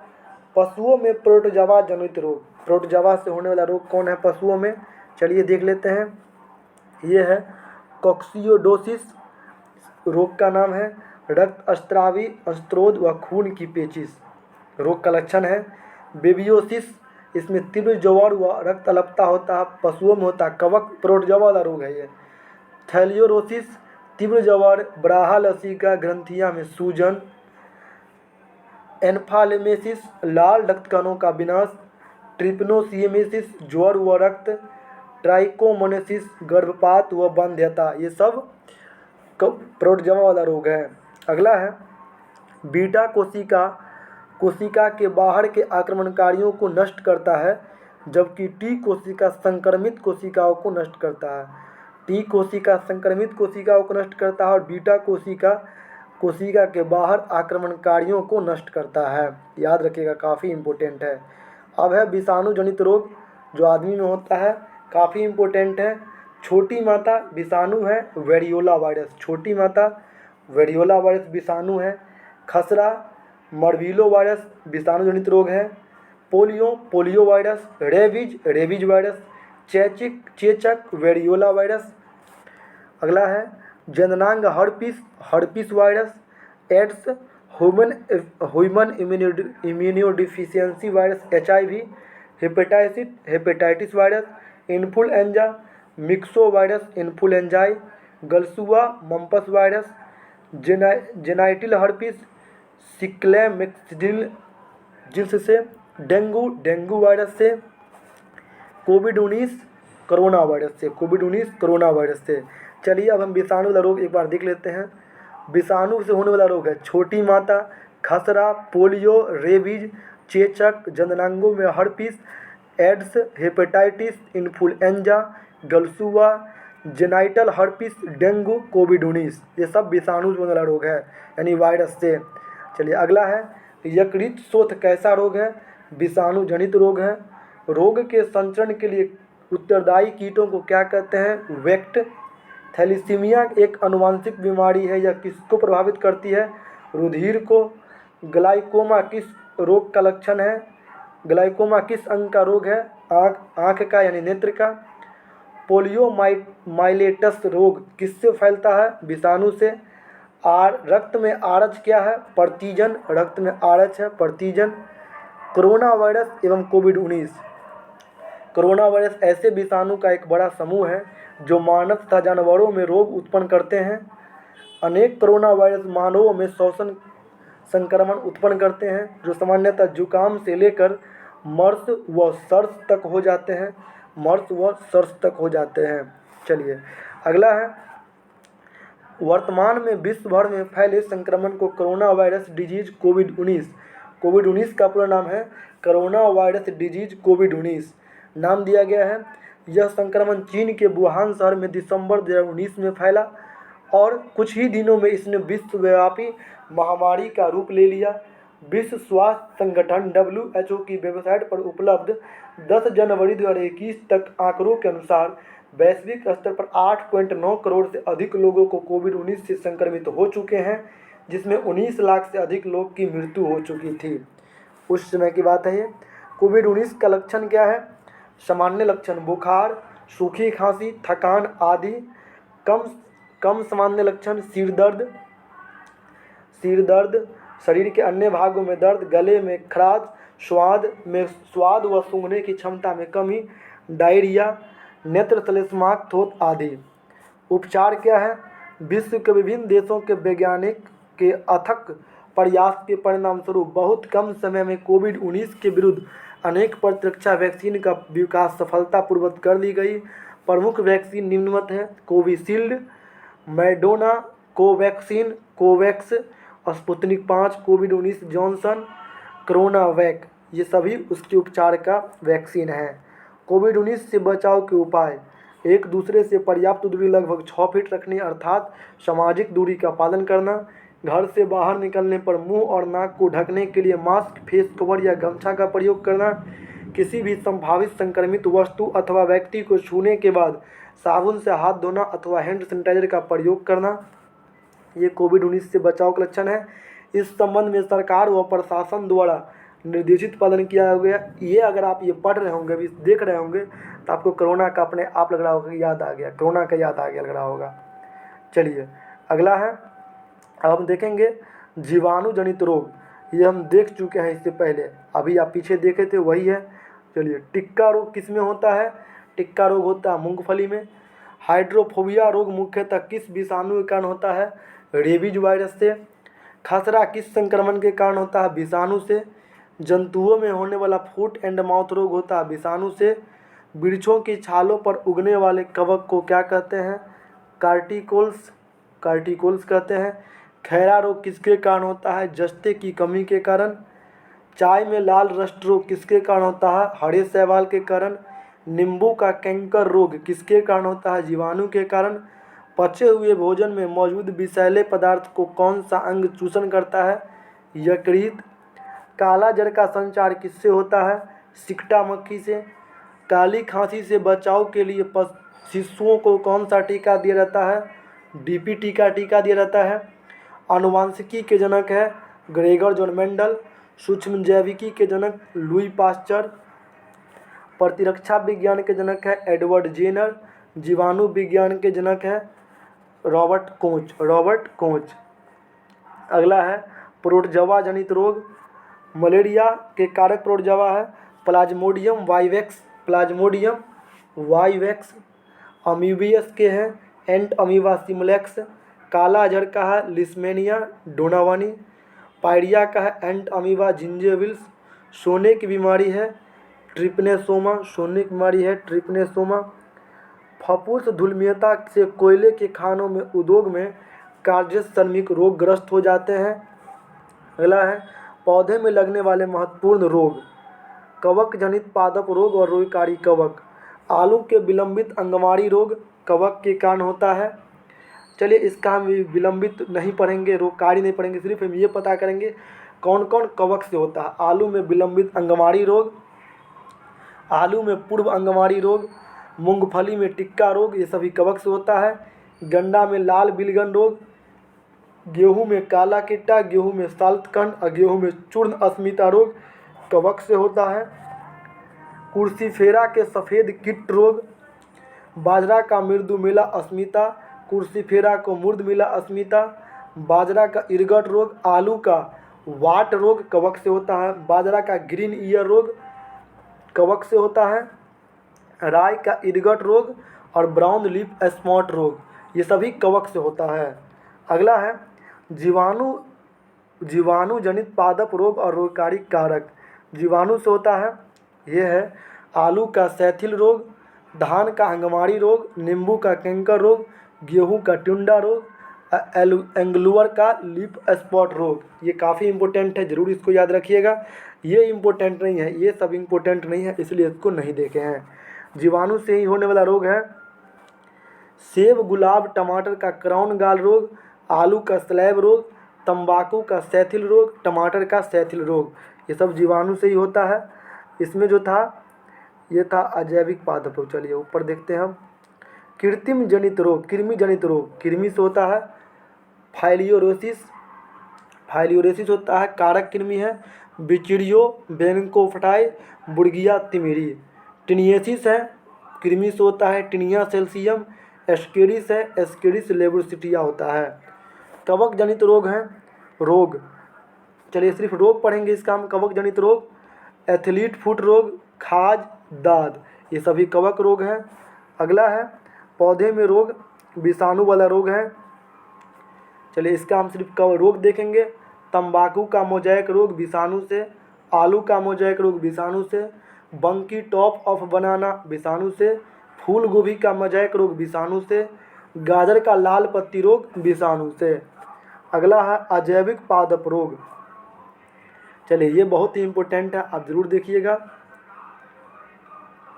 नींबू में डायबैक रोग कॉपर की कमी से। आंवले में आंतरिक निक्रोसिस रोग बोरॉन की कमी से। नींबू में लिटिल लीफ रोग कॉपर की कमी से।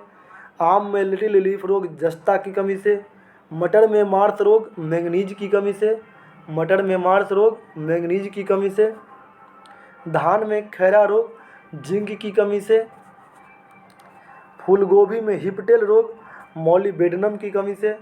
चुकंदर में हॉट रोग बोरॉन की कमी से। आलू का ब्लैक होड रोग भंडारण में O2 की कमी से। भंडारण में O2 की कमी से, फूल गोभी में ब्राउनिंग रोग बोरन की कमी से। चलिए अगला है विविध। अब ये विविध है, विविध लास्ट है। विविध में मान लीजिए 2-3 पेज होगा और आप चैनल को लास्ट तक बने रहिए। यहाँ से तो आपको कम से कम 5 क्वेश्चन आपको मिलता है। अधिकतर क्वेश्चन यहीं से पूछा आता है क्योंकि पूरे बायोलॉजी का सार विविध में ही रहता है, इसलिए विविध को दिखना तो पक्का नहीं भूलिएगा। वैसे पूरा को देखिएगा आप, काफ़ी इम्पोर्टेंट है। चलिए विविध में है, आनुवांशिक विज्ञान के जनक कौन है? Gregor John Mendel. एजोला एक जलीय फर्न है जो जैव उर्वरक के रूप में प्रयोग किया जाता है क्योंकि जल नीला हरित शैवाल की सहचारी है। आनुवांशिकी का इकाई है जीन। सोयाबीन में नाइट्रोजन स्थिरीकरण के लिए बैक्टीरिया का प्रयोग होता है कौन? तो राइजोबियम जैपोनिक्स, राइजोबियम जैपोनिक्स। मेंडल ने अपने वंशागत नियम को प्रतिपादन करने के लिए किस पौधा का प्रयोग किया? मटर के पौधे का। डीएनए में पाया जाने वाला टायरोसिन यौगिक एमिनो अम्ल का निर्माण नहीं करता है। जैव उर्वरक के रूप में किन सूक्ष्मजीव का प्रयोग होता है? साइनोबैक्टीरिया का।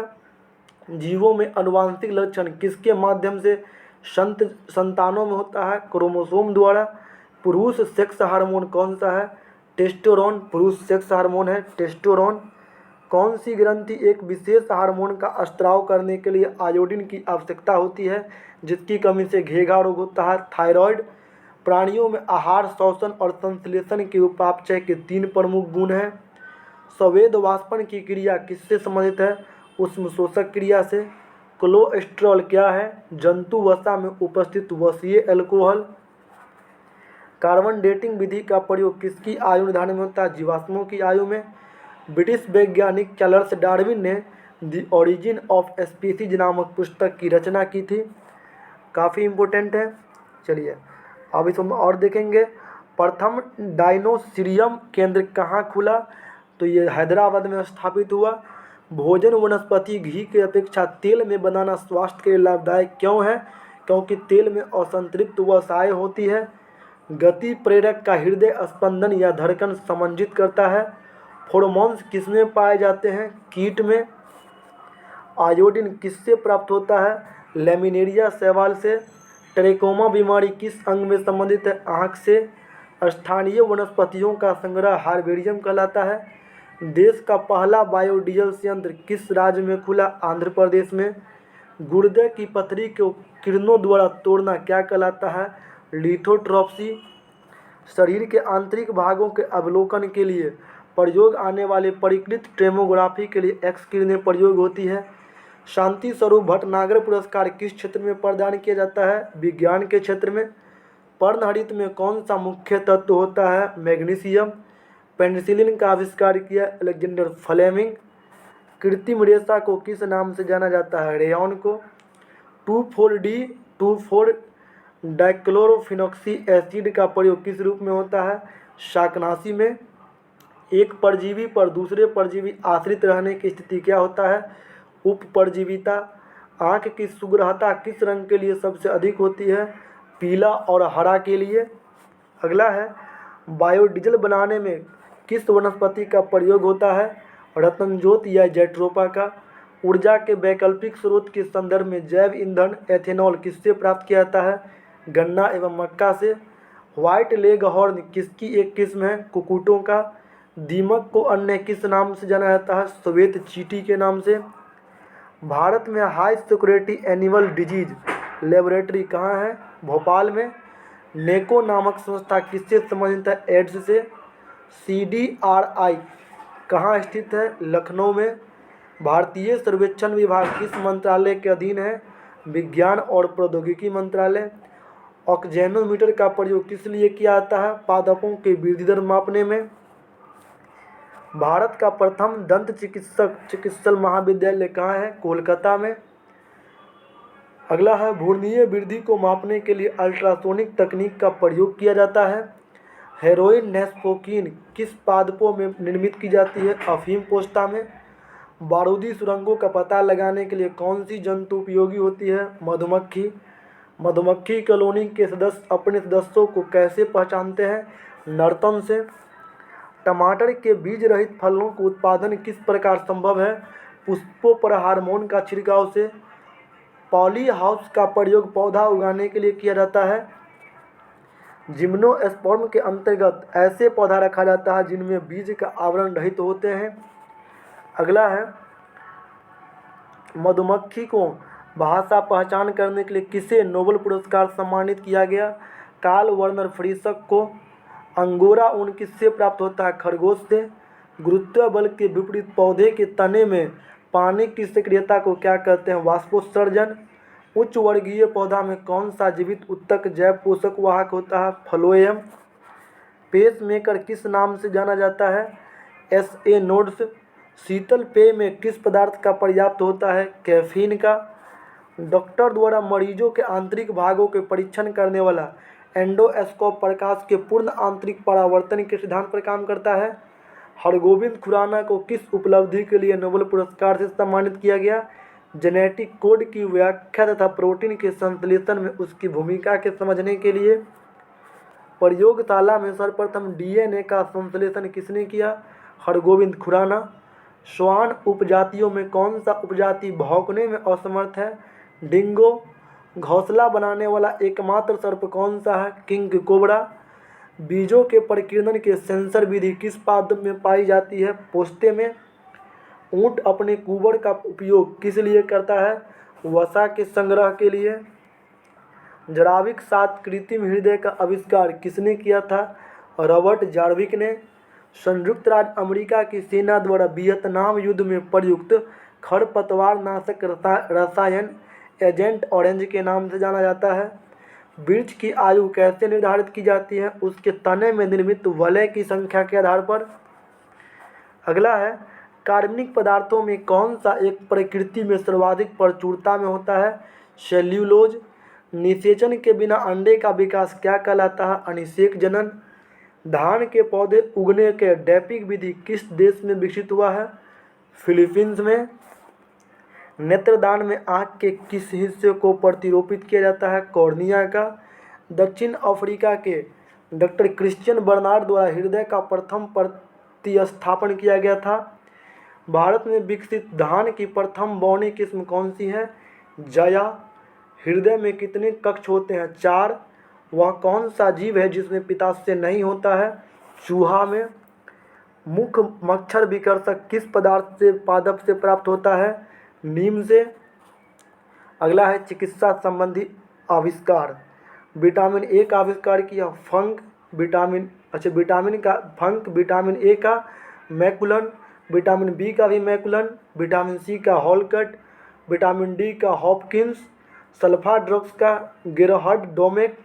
एस्ट्रोमाइसिन का सेलमैन वैक्समैन अब्राहम। हृदय प्रत्यारोपण का क्रिश्चियन बर्नार्ड। होम्योथेरेपी का हैनीमैन। मलेरिया परजीवी का रोनाल्ड रस। अगला है, पेचिश तथा प्लेग की चिकित्सा का खोज किया कौन? तो ये किया क्रीट जाओ। लिंग हार्मोन का स्टेनाच। ओपन हार्ट सर्जरी का विलिंटलेल। गर्भ निरोधक गोलियां का पिनकस। अब है, धान के फसल में नीलहरी शैवाल का प्रयोग जैव उर्वरक के रूप में नाइट्रोजनी आपूर्ति के लिए किया जाता है। नाइट्रोजनी आपूर्ति के लिए किया जाता है। चलिए अगला है, भारत में सर्वेक्षण विभाग का मुख्यालय स्थित है? तो ये देहरादून उत्तराखंड में है। रक्तदाब का नियंत्रण किसके द्वारा होता है? अधिवृक्क के द्वारा होता है। जैव प्रौद्योगिकी द्वारा कैंसर के उपचार के लिए कौन सी औषधि तैयार की गई है? इंटरफेरॉन। प्रतिजन वह पदार्थ है जो प्रतिरक्षा के निर्माण में उत्प्रेरित करता है। पशु का तापक्रम किस यंत्र से मापा जाता है? वेटनरी थर्मामीटर से। लोही किस जंतु अथवा पादप की नस्ल है? भेड़ का। केसर पौधे के वर्तिकाग्र से प्राप्त होता है। बीटी बैगन क्या है? आनुवांशिक रूप से परिवर्तित बैगन। गाय के दूध उत्पादक प्रजाति कौन सी है? हेल्थटाइन गाय। अगला है, आविष्कार और आविष्कारक। प्रथम परखनीली शिशु एडवर्ड्स एवं स्पेटो इलेक्ट्रियोग्राफ का आविष्कार किया विलियम इंथोवेन। एंटीजन का आविष्कार लैंडस्टीनर। RNA का आविष्कार फ्रेडरिक फिशर। DNA का आविष्कार जेम्स वाटसन तथा क्रिक। इंसुलिन का फ्रेडरिक ग्रांट बेंटिक। क्लोरोफॉर्म का आविष्कार हैरिसन एवं सिम्पसन। चेचक के टीका का आविष्कार एडवर्ड जेनर। टेरामाइसिन का आविष्कार किया कौन? तो फिनेल। टीबी बैक्टीरिया का आविष्कार कौन किया? Robert Koch. पोलियो वैक्सीन का जॉन साल्क। बीसीजी का कैमलेट एवं कैमलेट ग्यूरिन। टीबी बैक्टीरिया का ल्यूवेनहॉक। रक्त समूह का लैंडस्टीनर। चलिए, आज की बायोलॉजी की क्लास यही समाप्ति होती है। मिलते हैं फिर से अगले वीडियो में। बायोलॉजी यही समाप्त होती है। अगली दूसरा वीडियो अब जो होगा वो केमिस्ट्री का होगा, उसके बाद हम फिजिक्स का लाएंगे। वीडियो कैसी लगी कमेंट जरूर कीजिएगा। और हाँ, 1 तारीख को आपको साल भर का करंट का वीडियो मिल जाएगा और उसके 2 दिन बाद फिर से केमिस्ट्री का वीडियो मिलेगा, क्योंकि वीडियो बनाने में समय लगता है। इसलिए चैनल को आप लोग सब्सक्राइब जरूर कीजिएगा, शेयर कीजिएगा, लाइक कीजिएगा, कमेंट कीजिएगा। धन्यवाद। जय हिंद, जय भारत, वंदे मातरम।